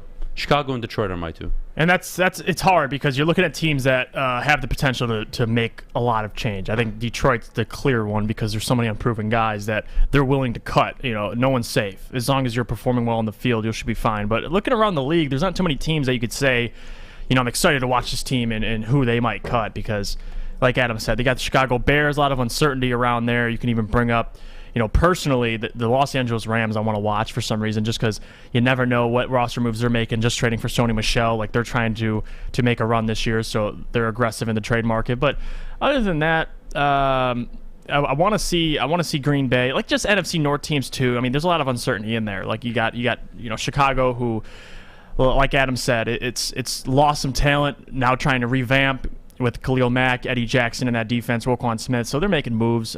They overpaid Robert Quinn. Like, I want to see these guys what the roster moves they make. But if I had to say another team, honestly, it would have to be probably the Rams, just because they're so interesting. Like, there's so much hype behind Matthew Stafford. I just like seeing what they're doing. There's not too many teams I'm concerned with other than them, to be honest. All right. So breaking news. We have to shift a little bit. We have a few minutes before we have to go to break. Jameis Winston officially named the starting quarterback in New Orleans. Jeff, do you think the Saints are going to be the contenders they were under Drew Brees with Jameis Winston? No, not at all. But I am happy for Jameis Winston. He's the better quarterback. I've said this. He had problems with the Buccaneers and that Bruce Arians offense. He threw 30 for 30, as everyone knows. But since he's been with the Saints, he got to sit, got to play partially with Taysom Hill, was in a constant quarterback battle. I think that's made him better. He's got Sean Payton, those guys just helping him through whatever mental errors he has to get over. And then in the preseason, just balling, man. He played well. I think he had a turnover, but other than that, he had a deep bomb to somebody down the field. I mean, the guy can let it fly. So he's got more talent than Taysom Hill. Taysom Hill's better on his feet. I mean, you can call it what it is, but Jameis is a better quarterback. I'm a big supporter of, this is how I believe a football team operates. When you have the head coach and the front office right, so your GM and your head coach are good, you're in a good spot. When you get the quarterback right, that's when you become very, very good, and you start winning football games, start winning playoff games. I question everything about the Saints right now. I love Sean Payton as a head coach. I think Loom's done a good job as the GM. But when you pay Taysom Hill to be a Swiss Army knife, when you put him in the game, at the goal line, teams know he's probably getting the ball. There's no element of surprise anymore. And the fact that they paid him like a quarterback blows my mind. He had a very good game last year. And I honestly, I'm very biased in this subject because, one, I'm glad let me just say, I'm happy Jameis Winston got the job. Good for him. But more importantly, my feelings were hurt last year because ESPN and all the fantasy apps adjusted Taysom Hill and put him as a quarterback / tight end, which means I went against Taysom Hill the week he was the starting quarterback for the New Orleans Saints, and he put up like 40 freaking points. Yeah. And the guy also was allowed to start as quarterback. Bullshit. I did use him that week, so I can't say much. Well, all right, I did use it to get. It's people like you that ruined other people's fantasy. So. I did screw up. I screwed him bad. I have a question when it comes to the Saints. So, obviously, being a Notre Dame fan, I really loved Ian Book. He went pretty late in the draft. He went 4th round. And now I'm pretty sure he's on the Saints roster as, like, their 4th QB. So, does he get cut? And will he ever have, like, any value in the league? What do you think, Adam? Could you repeat that? Ian Book. What do you see in him? The guy they took in the Saints took late. He kind of reminds me of like a Drew. He's 6 foot, but what do you got? Ian Book, isn't he from Notre Dame? Yes. All right, bye. Yeah. Not interested. There won't be anything. Bye. Bust. You're welcome. Just tell me in 5 years, guys. I play the long-term game. The only thing he has in common, I'll just say he's the same height as Drew Brees. That's it. Wow. The same height. All right. If you're looking for your replacement, he's 6 foot. He's small too. That's like Mark Brunell comparing Jared Goff to Drew Brees. What a comparison, Mark. So you can't. Way to be, buddy. Way to be. Way to be on top of it. You guys can't realistically think Ian Book's going to come in and actually play football. Maybe in the next couple years. He's not going to play a game. No, he's not going to play a game. But Jameis Winston needs to throw 20 interceptions in the first 5 games. And Taysom Hill needs to break his leg off a mountain and die. And then something else needs to happen in order for Ian Book to see the field this year. There's a lot that needs to happen. Okay. He's not seeing the field. Sorry. It's okay. Sorry. Not gonna happen. I agree. He won't see the field. Get me out of here. I think Adam might have a better chance. He won't be an NFL quarterback. His ceiling in the NFL is maybe a backup. All right. That's his career. Pain. Which is fine if he's okay with that. Well, yeah. I mean, I would love to have been a backup. Pay me $2-3 million a year to do nothing, just to read playbook and understand and be ready for my time, just in case the quarterback gets hurt. It's a great job. He had that big year that 1 year with Notre Dame. He had like 30-something touchdowns. Yeah, that's fine. Everybody has a big year at quarterback in a lot of schools, and they don't translate. And Ian Book is someone I don't think translates at all to the NFL. Well, and their last QB to come out and get taken much higher in the draft, Deshaun Kaiser, absolutely choked when he was with the Browns. So, I don't think I didn't see anything coming out of Ian Book when he got drafted. So, it's definitely a bummer as a Notre Dame fan. But coming up next, we have to talk about some more quarterbacks, specifically the ones in the NFC North. But before that, we have to hear about our friends from Jeffrey. All right, I'm going to talk about our friends from Coast. Since 1919, Coast has pursued one mission: to make the working professional jobs safer and life easier. Today, Coast Lights are a favorite amongst tradesmen and women, outdoor enthusiasts, first responders, and more. Visit coastportland.com and use code WSN20 for 20% off your purchase. They stand by their products and back them up with a lifetime warranty. Buying for your whole crew?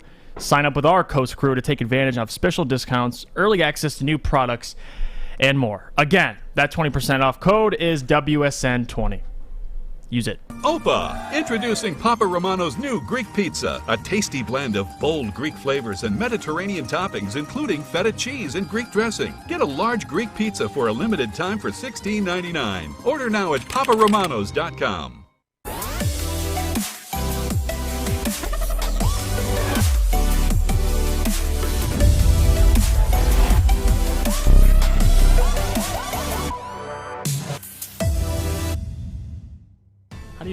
Welcome back, everyone. This is the Morning Wood on the Woodward Sports Network. Thank you so much for being here with us. We appreciate you. So we're going to talk about our top quarterbacks in the NFC North. This shall be interesting, I'm sure. So, Adam, let's start with you. All right. Can't wait to hear this. Right. All right, top quarterbacks in the NFC North? Yeah. You guys sure you want to hear this? I don't know. All right, so Jared Goff's your Jeff first. apparently doesn't know how to count. What? So, a top 5, including backups, buddy. Okay. So We'll we're not do going that. by starters. We're just going overall Okay. All right. quarterbacks who are the top 5. That's fine. All right, so let me start. That's fine. Number 1, I think we're all going to agree here. Aaron Rodgers. Jeff, do you agree? Yes, we agree. Okay, great. So number 2, Kirk Cousins. We agree. Is the second best quarterback in the division. All right, cool. So, we're not that far off. What do you think I'd have I'm Jared glad- Goff? Come on. No, well, All right. I was making sure. Okay. I'm glad we're at least almost on the same page. Although I think I don't think highly of Kirk Cousins, but it just shows you where the NFC North is right now. Yes, it's not very. Number 3, I think you all probably know, is pretty obvious. Justin Fields is the third This best makes quarterback. no sense. I love when Jeff gets angry. This makes no sense. Listen, Justin Fields, the third best quarterback in the division. 4 being Jared Goff, 5 being Andy Dalton. That's just the truth. And you know what? I'm going to let you defend yourself and tell me why Jared Goff should be 3. Because let's be realistic. The last 3 seasons, he's declined statistically every single year. No, listen. He's performed less and less You're every missing the single point. year. I'm not missing the point. The guy right now. What has Justin Fields done? What has he done in the NFL? Fields it's not about what he's done. If it was about what he's done, it would be Aaron Rodgers, Jared Goff, Kirk Cousins, Andy Dalton, and then Justin Fields. It's not about what you've done. We're talking It is about when you're coming the to best- never playing a snap in the NFL. The best quarterbacks currently available quarterbacks. Let's play in the preseason. That's it. The best available quarterbacks right now in the NFC North, right?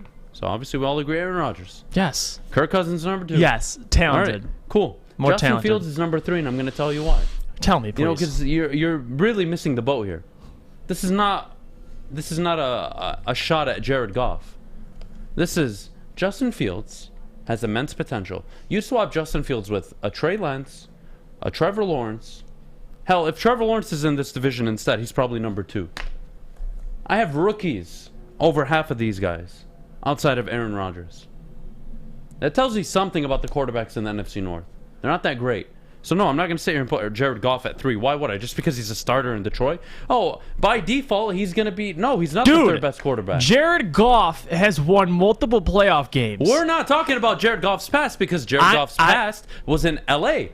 Wait. Oh, I love this comment. NFL game yet, and Goff has been to the Super Bowl, Adam! The Super Bowl! Great. That was in Los Angeles. He's in Detroit now. He's in Detroit. Doesn't have a wide receiving core. You know what Justin Fields has going for him? He's got Allen Robinson. He's got a pretty good run game. Matt Nagy, creative offensive coach. What does Jared Goff have going for him? Tyrell Williams? See if he even stays healthy. Rashard Perriman? You haven't seen him. Cephas? I haven't seen him either. Amon-Ra St. Brown, the guy who catches 3 passes for 14 yards. Listen, and we all not arguing. We all jump ship and yeah, are so happy. I think you're arguing the wrong thing right now. No, we're not. You're saying your argument's based on the wide receiver course. No, that's irrelevant. We're talking about the quarterbacks. Like they're.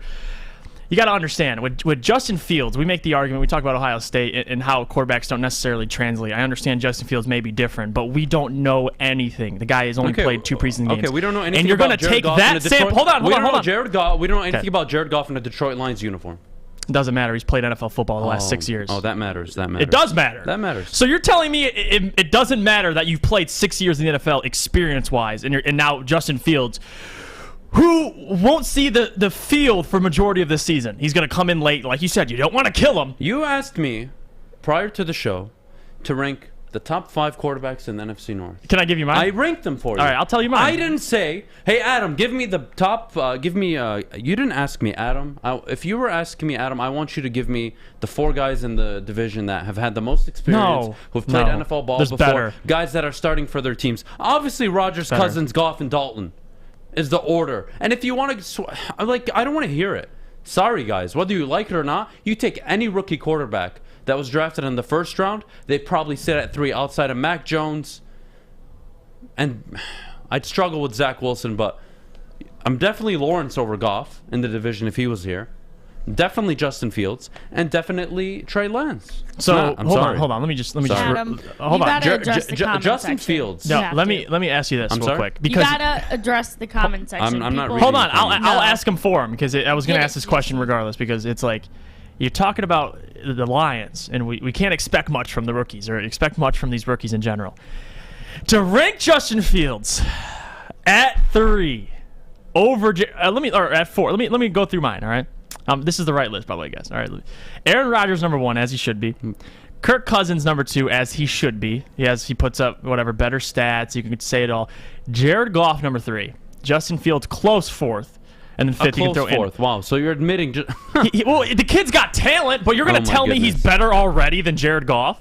You're going to tell me he's better right now than Jared Goff? He has a higher ceiling right now than Jared Goff. Okay. He's in a better situation. Clearly, than the kid's a Jared Goff. rookie. He has a higher ceiling.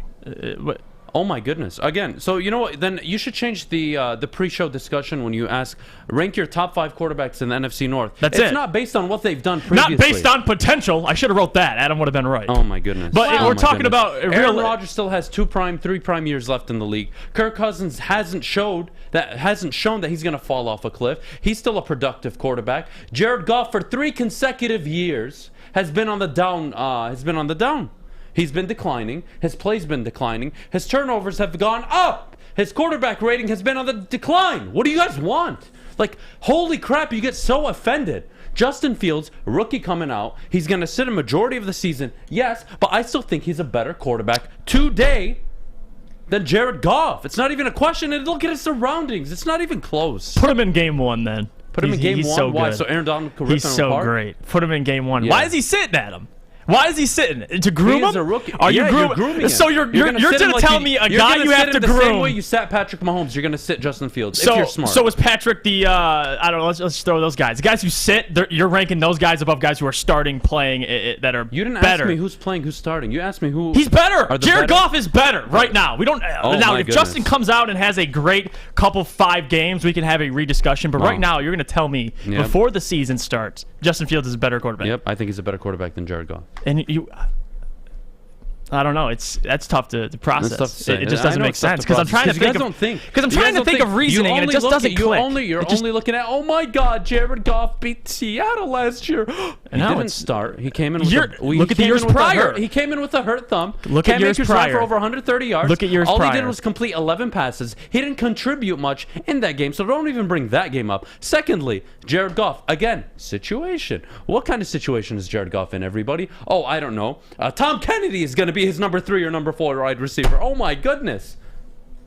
Cut it. It doesn't make crap. It's a Cut bad the argument. crap. He's not a better quarterback right now than Justin Fields. He's got to prove himself. Do you hear yourself? Jared Goff is fighting for a job right now. Do you not No, understand? he's already has the. You're so. We caught agreed. Up. You're so we caught, agreed. Stop talking. Stop talking. Oh my God. He is. So you're he's so gonna caught up that he's the starting. He is the starting quarterback. He is the starting quarterback for the Detroit Lions. Yes. Great.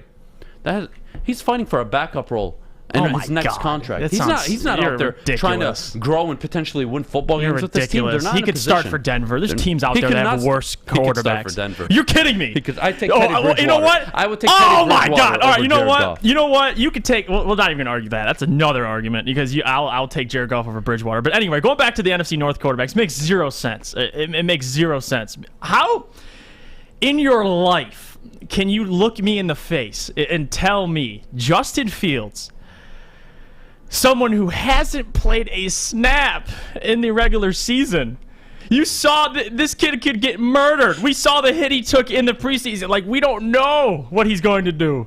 especially with that O-line. They have nobody protecting the guy. And you're going to sit here and tell me, well, potential, he's better than Goff. He has better potential. I didn't say he was potentially better than Goff. I said he's better than right now. Jared Goff. He's better right now. Look, Jeff, again, with everybody, what? you can all What get do your you feelings see? hurt. Look, you can all get your feelings hurt because the Detroit Lions aren't going to be a good football team this year. And you can be upset with everything you want, but I'm telling you right now, by the end of the year, we're just going to revisit this conversation, and you'll be like, holy shit, man. Holy shit. You know what? Man, you were right. Jared Goff isn't better than Justin Fields. He wasn't better when the season started. There's the difference. And I'm telling you right now, Jared Goff, if he's lucky, will throw more than 3,500 yards this year. If he's lucky. There's your problem. You just said when the season's over, we'll revisit. Of course, because then he'll be played by then. No, right now, now, Justin Fields has not played. And you're going to look me in the face and say he's top 3. Justin Fields right now is a better quarterback than Jared Goff. And I'm not even joking. And if you just want to be cynical and you want to think this is like, oh my God, he's just saying it. He hasn't played against a starting defense. Oh my goodness. Oh my goodness. He hasn't even played against anyone's ones on the defensive side. Jared Goff. He has had 6 years in the NFL. He has had 6 years, 3 of which the last 3 have been awful, and he's gotten worse every single year. That is ignore that fact, but sit here and criticize Adham because, oh my God, you're saying a rookie quarterback is better than our quarterback. Oh my God, it's not our quarterback. I'm gonna cry. It's not our quarterback. It's realistic. Look at Jared Goff as a player. Unbelievable. Yes, he's not the best, one of the best quarterbacks in the NFL. He's better than Justin Fields. He's his rookie year. You're gonna expect him to come out. Okay, you know what? What's a realistic stat line, Adam, for Justin Fields? If Justin Fields played all 17? Yeah, throw out a stat line. What do you got? I would say he throws all 17 games. I want to say 3,800 yards. He goes 26 touchdowns, probably 12 interceptions. I'd say he runs for another 400 or 500 yards, and he rushes in probably 3 or 4 touchdowns. So he's a 30-10 guy year one, rookie. What's Jared Goff giving you? I was so generous. So generous by not going over 4,000 yards because it's a 17 it's a 17-game schedule. Stop overreacting. Stop overreacting. You're overreacting. To throw 6,000 yards in the NFL in a 17-game schedule is 352 yards. If my brain works correctly, I believe last year's leader threw 313. So if Goff gets around 250 a game over 17 games, can somebody do the math for me? 250 here. I'll do it right now since nobody wants to freaking do anything. That's 4,250 yards. 4,250 yards by only throwing 250 yards a game. Only 250 yards in a passing league. And he has Allen Robinson. And he has Mooney, who has showed time and time over the last year that he can get open. He just has crap quarterbacks throwing to him. I don't want to hear it. I don't want to hear it.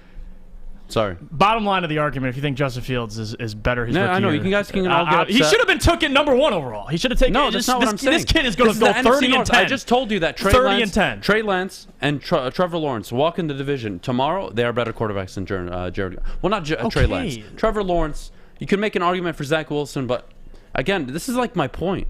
You got rookie guys coming in that are as good, if not better, than Jared Goff. Whether you want to see it or not. He's been on the decline for 3 years. You can bring up playoff wins because all of your standards are pretty damn low because the organization has done nothing but deliver zip in the last 30 years, and that's why you act the way you are. But if you just pay attention to what I'm saying, you would figure out that Jared Goff is not a better quarterback.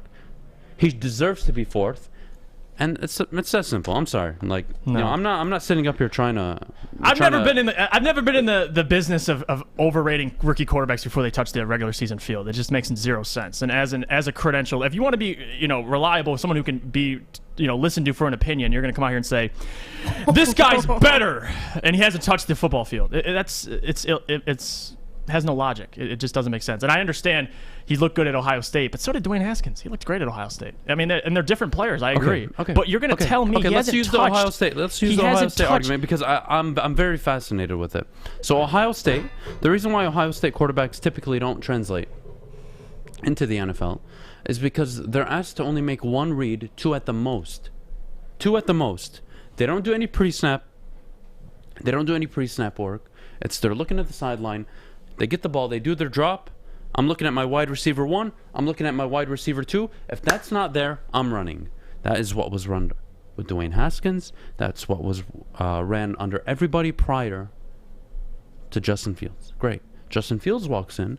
If you actually watch Justin Fields' film, you'll see his ability to not to only go through number one, his one progression, his number Multiple two, progressions. his number three. Yes. He can go all the way, hell, up to 4. He did it against Clemson on the biggest stage. Multiple times. So I don't want to hear that argument. And if we want to talk about why Justin Fields is better, he has higher character intangibles than Jared Goff. That doesn't... Okay. He's more mobile. He's more mobile, can get himself out of trouble, something Jared Goff cannot do. He actually isn't a turnover machine, something Jared Goff is. We haven't seen him in the NFL. But You can say that all you want. Goff has proven in his first 3 years that he had potential to be an elite quarterback, and the 3 years following, he's shown he's middle of the pack at best. That's your quarterback. All right, Tell me friends. I'm crazy for putting Justin Fields over him. We Good got to luck. put a cap on this. We are late for a break, so let's get right to that. Thank you guys for tuning in with us. But first, Adam has to tell us about our friends. All right, well, our friends at Levels are now open in Centerline. Obviously, last week we were down there Friday for their grand opening. Everybody was down there. It was a great time. Food trucks, coffee, you name it, it was there. Great experience. Come to Levels. Down on between 9 Mile and 10 Mile. Download their app today, guys. Available on Apple and iOS. Apple and Android. Again, search Enjoy Levels. Download the app, and when you visit, make sure you tell them about Woodward Sports. Tell them we sent you. We'll see you right after the break.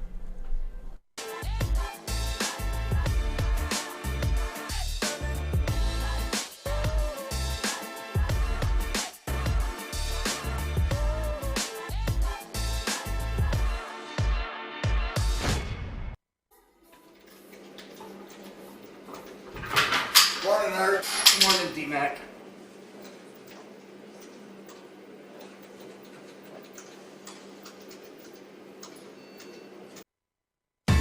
Welcome back, everybody. You're watching The Morning Wood on the Woodward Sports Network. Thank you so much for being here with us this morning. So we're going to flip here, and we're going to go to the NBA.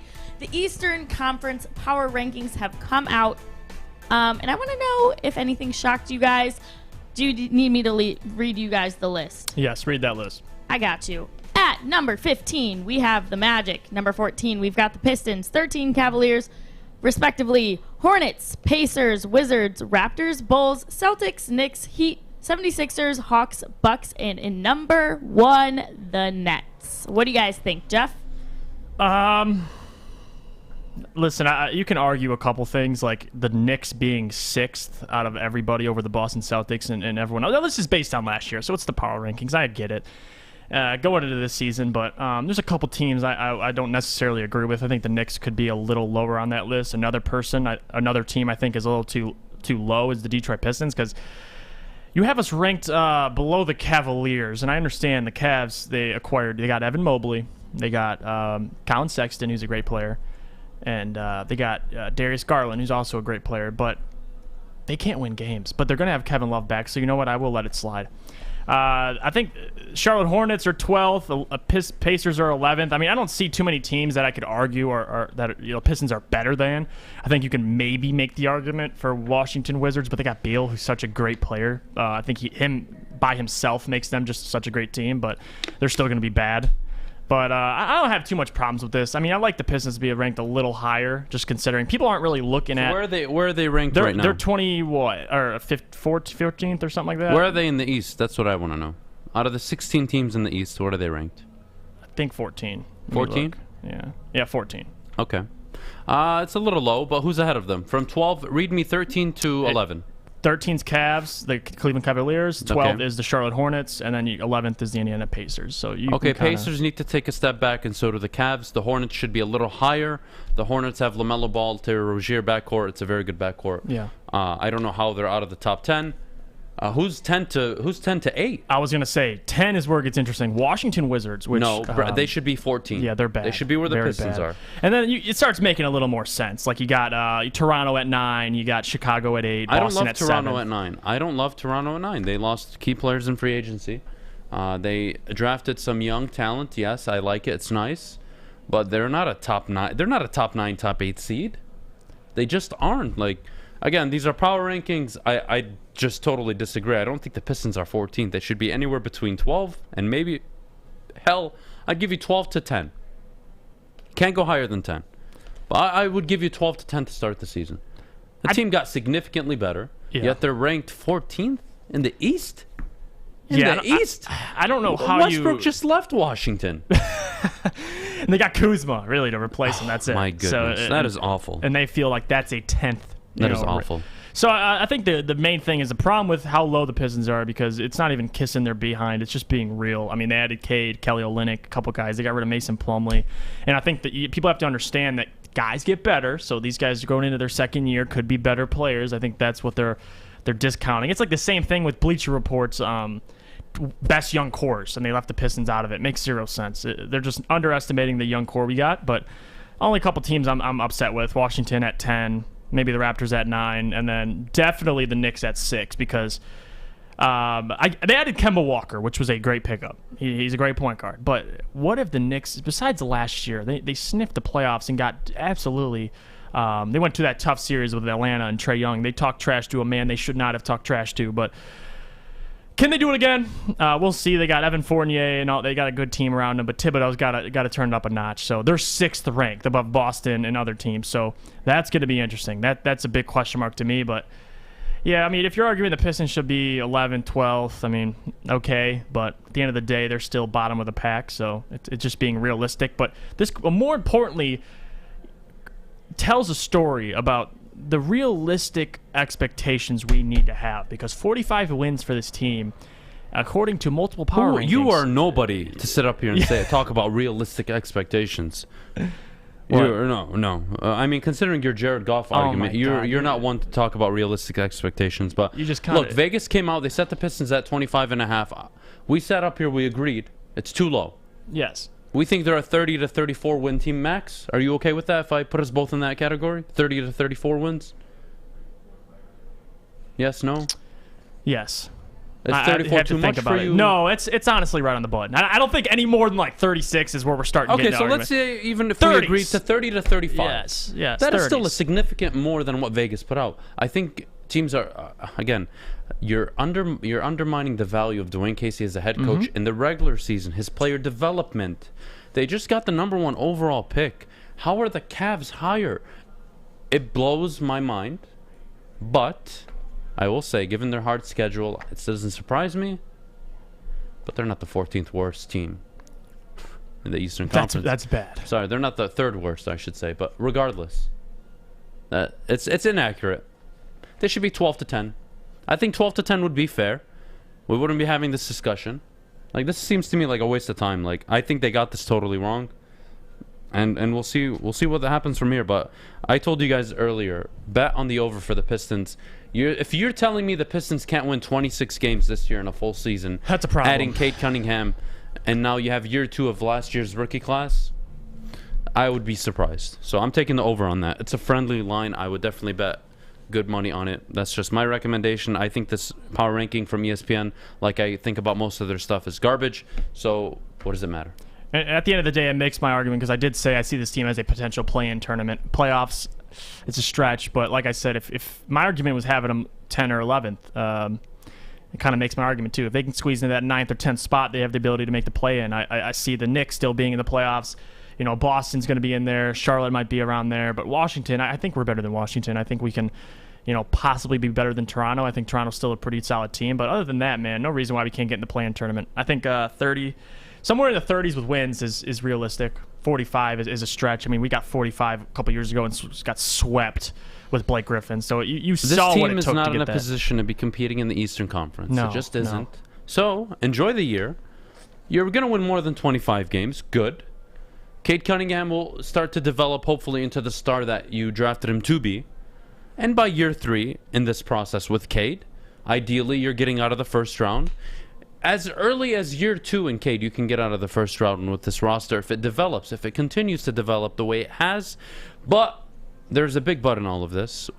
What are Jeremy Grant and Killian Hayes' future with the team? That is what I'm looking forward to. Yep. Is Jeremy Grant going to be that selfish one that puts up #2 all-star numbers, but he's not really a 1 or a 2, he's just a good 3? Is Cade going to develop into the star you want him to be? Is Killian going to develop at all? Is he going to be the guy you took at #7 where you're expecting him to lead your team at the guard position?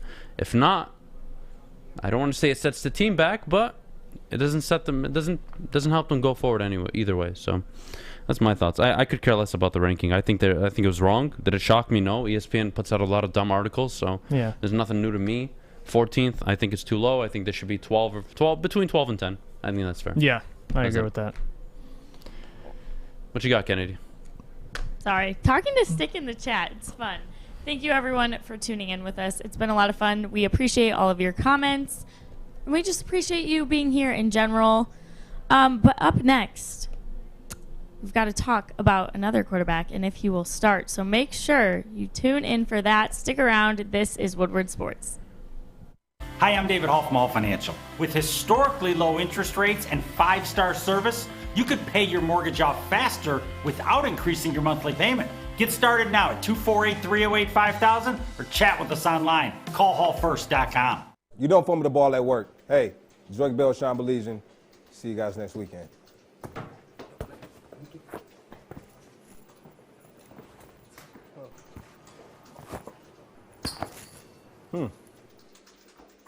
Thanks, mate. Oh, Bell's soft. Wait till it comes to New Zealand.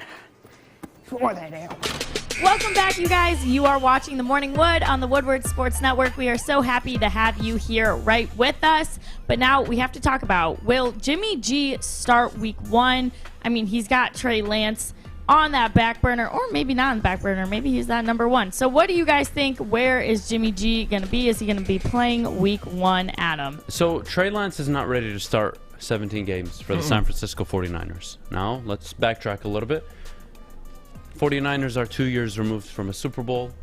A lot of injuries last season, so they weren't able to contend. And here we are. Everybody is healthy, ideally, on the offensive and defensive side of the ball. So this is a team that is looking to compete come playoff time. So, okay, what does that mean?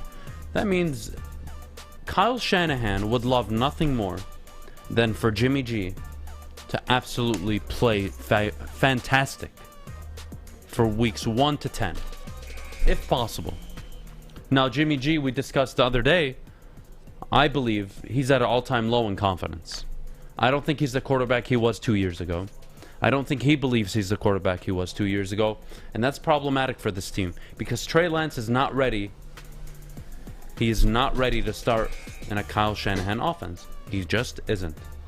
So if you send Trey Lance out there week 1 as a betting man, I'm putting my money on the Detroit Lions. You cannot send Trey Lance out there week 1 against the Detroit Lions. He's not ready. Look at his completion percentage. Has he made big plays in the 2 games he's played? Of course. Yeah. He's had flashes.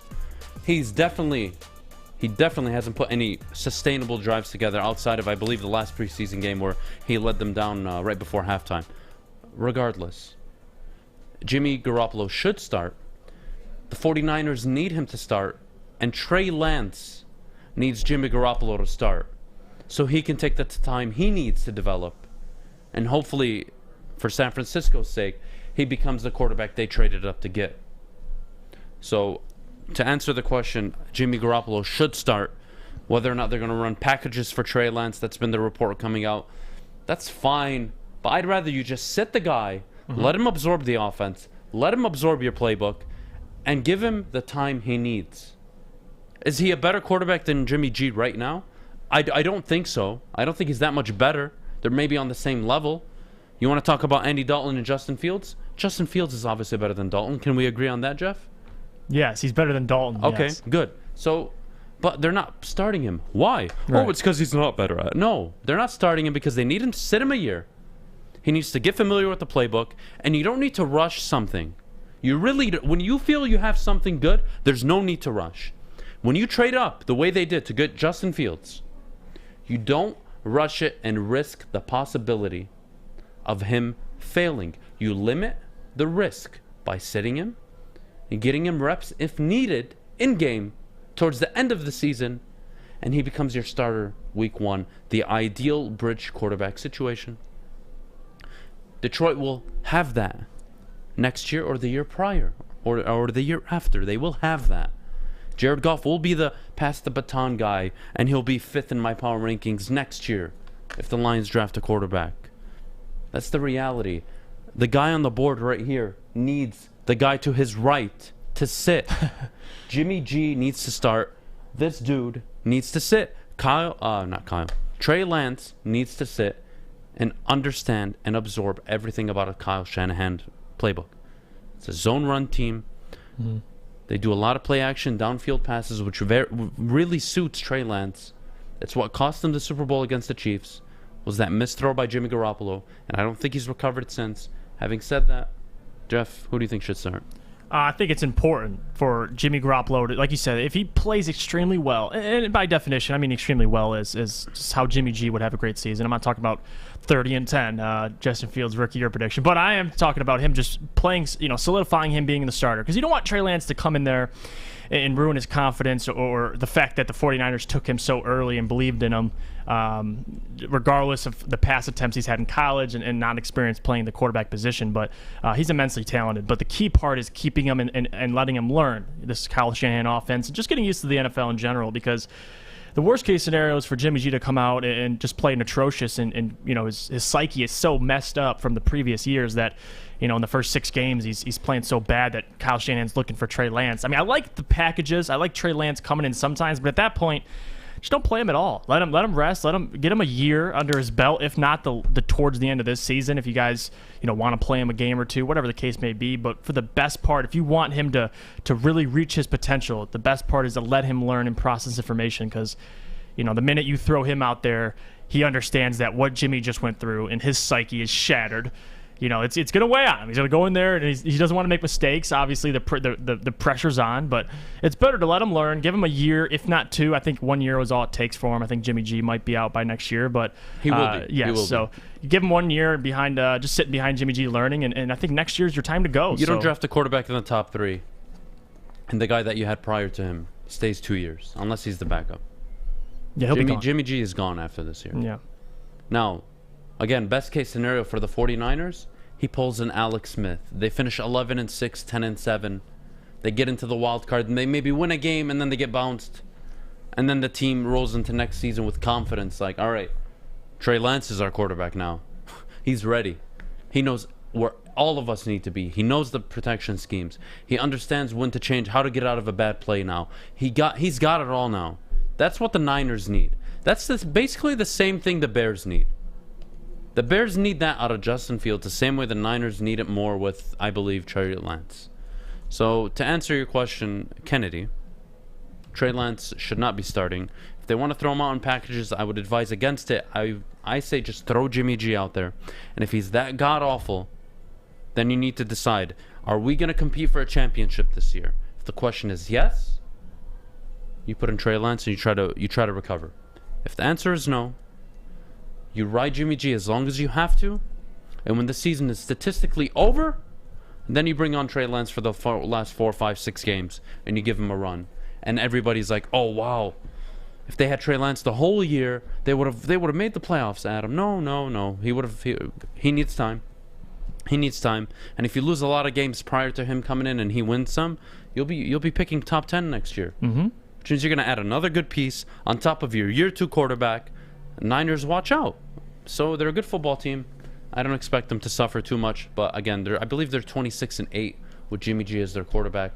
The guy's got to find something. Yeah. You don't want to throw Trey Lance out there week 1. You don't. The same way you don't want to do it with Justin Fields. No need to rush. If you have a bridge, use him. If you're not competing and you have a bridge, you use him. The Lions will not be competing for a Super Bowl next year or the division. You have a bridge in Jared Goff, draft your quarterback, move on after. Bears, same model. Niners, same model. Lawrence and Zach Wilson are starting given their situation. Mac Jones was supposed to sit. Cam Newton just sucks so god-awful. He's so bad. And he can't just stay out of trouble with this COVID crap. And now he's in line to lose his job to Mac Jones. And I think Mac Jones, honestly, sleeper for Rookie of the Year, given he's in the best situation out of all the quarterbacks. Given he's got a top 10 defense, got a top 3 offensive line. Granted, his wide receiving core isn't anything to admire over, but he's got 2 solid tight ends, a very deep running back field. Mac Jones, underdog or dark horse, Rookie of the Year, whatever you want to call it. Well, you know what, Adam, I think that's actually very smart. But coming up next, we have our very own Smarty Pants with his facts. Fish. We're going to hear from him next. But first, we got to hear from Adam. I teased it a little bit in the chat. We're going to tell you where you can watch your high school football. Adam, let's tell him about it. The Woodward Sports Friday Night Clash is here. Every Friday, we will broadcast one of the best high school football games. Stick, Joey, also me, entire crew, Jeff, myself, we're all going to be out there. It's going to be a blast. Who is it? It's the Woodward Sports and the Prep. We did a partnership with them. What is it? It's the Friday Night Clash. Again, the biggest high school football matchups of the week. Oak Park versus Orchard Lake St. Mary is tonight, 7 p.m. You can tune in and watch it live at 9 p.m. It's going to be a great game. And then where, of course, you can watch it on Facebook, Twitter, and YouTube. We will be streaming that on Facebook. And again, 9 p.m. every Friday, we will be broadcasting the best high school football game. Check out Stick and Joey. I heard Joey's got a surprise for people tonight, even though it's his wedding. So maybe he makes a surprise appearance. We'll see. It's going to be great. We'll catch you guys right after the break. Would you like to win a custom-built chopper while helping our veterans at the same time?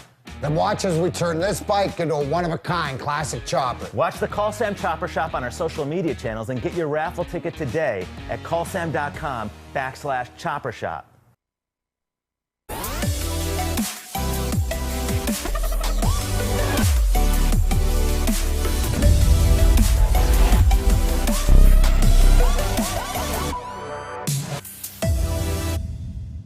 Is it time? Yeah, it is. Fish! Go fish. Fish facts. It's fish! All right, it is time, everybody. Fish! We have made it to the weekend. Almost Friday, the weekend. the day before the weekend. We start with video as always. Speaking of the weekend, this guy is pumped up about the weekend. I'm very pumped. Look at it. I'm just like this guy, dude. What the? God, just Looks love like it. Crackhead or Crackman, whatever his name is. He just has the mask down going, let's go. By the way, Crackman said 10-7, and he's real, and he watches every game, by the way, Adam. He's been to the last 40-plus years of Lions football, so he knows a thing or two about Lions football. Instead of watching it on a screen, he watches it on the field. He knows enough to say they're going to go 10-7 this year. It's very impressive. It's very impressive. Yeah, but he uses his brain. He doesn't use... If Crackman uses his brain, then I don't know what the hell I'm talking about. Oh, you're talking nonsense. That's why we have you on the air. We go out to Canada. Most strikeouts in a game by a left-handed pitcher in Blue Jays history. Robbie Ray, 14 strikeouts yesterday. He also did the same. They got 13 on the 8th of June. Ted Lindsay in 2004 had 13. Anytime you top your own personal record, I mean, it's a plus, Fish. That's impressive. Here's the plus. Speaking of pluses, the Yankees. 12 straight game. Longest winning streak in the last 60 years. Speaking of 60, so maybe the Lions can get 12 wins. 12 straight. Hey, Fish, I don't see 12 straight. Honestly, I think Adam would lose all of his hair, including his beard, if we won 12 straight. He would come in just bald in general. There's too much stress. If you win 12 straight, Adam, after saying you brought this team to go in 16, you got 17. No hair. 0-17. You got no hair. You're losing it all. You'll pull it out. Adam, can I get? I would be the happiest person. Yeah, can I get? If they won 12 straight? Oh, that's what we're talking about. If they won 12 straight, like the Yankees are doing right now. The Lions, right? Yes. Yeah. Yeah. I mean, guys, it's not like I hate the Lions. Just giving you really? reality. It's not going to happen. Oh, for real? Can I? It's not going to happen. I don't hate the Detroit Lions. Can I have predictions, I just give Adam? you reality and what their situation is. Can you I don't have like predictions, it, that's your Adam, fault. of what you're gonna do when they go 0-17? When they go 0-17, I'm going to sit up here and say, Adam, Detroit. You're not gonna celebrate. This is one of the or this is one of the most tragic things that could have happened to the city, but also amazing. You're not gonna go Because naked on you, Woodward Detroit, or celebrate became the or first football franchise to go fist pump, 0-16 and cheer? 0-17. Take a bow. Take a bow. Adam, you can't look me in the face and say, "Listen, I don't hate the Lions." I don't. It's just realistic. I But if they don't. went 0-17, I would be very fascinated. That's called hating with the season. Lions. That's I like wouldn't, you're no. rooting for failure. I'm It's not. the storyline. It's the storyline. I'm rooting for the storyline, so get over it. Stop give me a trying break. to I picked them. associate. Hey, I Give me a picked break. 5 Stop wins. trying to associate my delivery and me giving you guys exactly what the Detroit Lions are going to be. I do as well. Between with hatred. I don't hate the Detroit Lions. I don't. But they're going to be a bad football team this year. And whether you like it or not, they just are. And you guys can smile and giggle and laugh. And 10-7, Art, where's the limo? Well, I'm not in that Crack limo. man and all this Art's crap. on vacation right I don't now. give We'll a be crap. smiling and giggling real big when You January guys aren't comes winning around the and we're in Super a Bowl. You wild guys aren't card winning spot. 12 straight. It's not happening this year. No, and I of always course tell not. you, and Of I course always, not. Well, no, I always know tell it's you. not happening this Shut year up. because I it happened always in tell you, Fish. 2022. I make it very clear. This can be a very January good is a football new team year. I don't know if come you knew year that. 3. But year 1 and 2, it's probably not going to happen. Definitely not year 1. Year 2, you probably win 8, maybe 9 games. And if you do more than that, great. Then you've developed faster than I've expected. But it's not happening year 1. Well, they're going to develop faster than you expected. We go to the San Francisco Giants. Speaking of winning, they're 83-44 this season with their win over the Mets yesterday. They're on pace for the best season for the franchise in the live ball era since 1920. Dang. Good for them. Giants, by the way, we kind of hate them because they beat us in 2012, was it? When they beat the Tigers? You still hate them, but hey, I mean, 4-0. What are you going to do? Sucks. By the way, Adam, Ronaldo is on a private jet. So where will he go? We don't know, but he's on a private jet. Not that you care. Fish, don't talk to me. People are mad at you that you're talking. Well, they're mad at me that you're talking to me. It's your time. Keep talking. Okay, but I want to. You got to chime in to the Fish's talent. comments. I want the talent to be engaged with everything that's going on. Fish, We you're have the most birthdays talented today. one here. Not really. We go to birthdays. I tell you, all I do is press a couple buttons. By the way, today is the 27th of August. Mac Brown, it is his birthday today. You guys like Mac Brown? He used to be Texas. Now I believe he's on North Carolina. Yes. Yes, we do. And Jim Tomey, it is his birthday today. Ooh, happy birthday. I know we didn't like him as Tiger fans because he would always hit home runs against us. On my and kill our birthday, teams. if it's a weekday, I need you to. I'm not going to tell anybody it's my birthday. I want you to announce my birthday from your Fish facts. All right. I will do so that. you got a birthday today. I will just do that. announce my birthday. I will All do right. that. I need to Got know it. the date that the other day, privately, too. but I will do that. Huh? Okay. What? I want you to announce my birthday as well, Fish. Okay, well, I need to know it first. I can't just say. You want me to just every day No. say it's your birthday? Fish, look Like up my today's birthday. Jeff's birthday. Today's Kenny's birthday. Every single day, and then finally one of the days will come true. Fish, you didn't even announce your own birthday. You didn't announce your Monday when you came in. That should be the first thing you say. We had a birthday over the weekend. It was my birthday. That's what you should have said. Because I don't. I hate when people walk in like, it's my birthday, celebrate it. Wish me happy birthday. I'm not that person. I'm like, it's my birthday. Cool. It's just another day to me. You know what? I respect that, Fish. I mean, I do things by myself to celebrate my birthday, like had rock and rye, watching my favorite team play. Very good drink. But Very other than good that, drink. I don't walk around and put a tag on my shirt saying it's my birthday. Wish me You happy don't birthday, flaunt. or else You don't I'll- flaunt your birthday around. Yeah, I don't Okay. flex, floss, Respect whatever. Fish, how old are you? 31 years old? Come on. Sure. 31, 12, He just 8, turned 21 6, too, 2, and he says, 7, I'm not 8 You should have pounds. come in so wild, so hungover after your 21st. I'm a little disappointed in you, Fish. I mean, I you should have gotten you a should've- tiara and a sash to wear that said I'm 21 on it. Fish, That's I'm what not- I did on my 21st. On my 21st, Fish, I'm walking in with rave glasses. I'm gonna have him the whole Yes. show. I'm gonna be turned. All right, on my Okay. 21st. Well, that is you guys. I am not you guys, as you know. So I did not and will not be doing that. Anyway, those are the facts. Have a Appreciate good you, week. Fish. Have a good weekend, everybody. Hopefully everything goes well. Thanks, Fish. Fish, I wanted to get your thoughts on the Colts-Lions game tonight. What are you expecting? Any thoughts? Well, it's preseason. I don't really watch preseason, so I'm not really expecting anything. I want to see Sewell play because he's our number 7 pick that we got. And I want all the Lions haters that say we should have picked Fields, Maz, to be proved wrong, and that Penei Sewell actually proves that he is good at his job. Maz always somehow. Sometimes he's wrong sometimes, but he hits on some opinions, and I hope this one is not a. I mean, it's hard to take Matt seriously because he hates Tom Brady and doesn't think he's the GOAT. Yep. So, I know. And by the way, that's where like it stops speaking with of me. Maz, OJ's innocent. That's Well, another you gotta thing. respect him for Wait, not what does thinking Matt say that about OJ? did OJ? it. He does He's say he's innocent. innocent. He's innocent. Matt says OJ's Multiple innocent. times. He Maz said and that I from agree day on one. something. On air. He said that from day one, that OJ's Yeah, innocent. Maz is an OJ supporter. If OJ is innocent, then It was his son. then 9/11 was. Oh, God, It all wasn't right, planes. let's It just- was a helicopter. Let's just. It stop wasn't a here. plane. It was He's a helicopter. not saying that, but there's. It's pretty damn close. It was his son. I don't If the care. glove doesn't fit, you must stick with. Oh my goodness. Oh my goodness. Give me Like a if break, it that was his happened son. in today's world, he would have been caught that night, arrested, I booked for agree with life. you. End of story. Well, if it was today's Case world, solved. he wouldn't have had Kardashian as his lawyer, so it would have been a lot harder for him. I don't know. I don't know. I can't take the OJ didn't do it Seriously. He didn't. It was his son. Yeah. Okay. Sure. I've watched enough murder documentaries. I got this. that makes all of us an expert. I know. It does.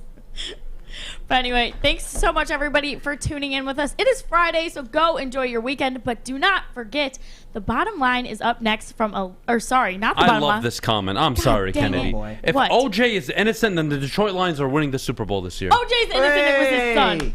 Unbelievable. I think OJ knew, though. OJ's covering up, so he's not completely No, he's innocent. not. But No, he he's did not. OJ's a piece of garbage. Okay. You think he'd ever defend his son? Yes. His son He is a bought his son crackhead. the best defense lawyer. The OJ book is Okay, was Kennedy, all you guilty. need is something called money, and he has a lot of it. So all he has to do is, boop, who wants to be my lawyer? Anyone want to be my lawyer? His son OJ buying his son the best defense lawyer is the equivalent of a middle-class mother taking her kid to McDonald's after over school. there. Anyone want to come be my lawyer? All right, we're done. You want to come? You want to be We're my done lawyer? with You want to be His my son ain't even being looked at, and he That's bought it. him a defense lawyer. Make it make sense. We're But done. Anyway, it is Friday, you guys. You need to go enjoy your weekend. But first, you have to tune into BDE, Big D Energy. Up next from 11 to 1. Have such a great weekend. We love you guys. We will see you on Monday. This is Woodward Sports.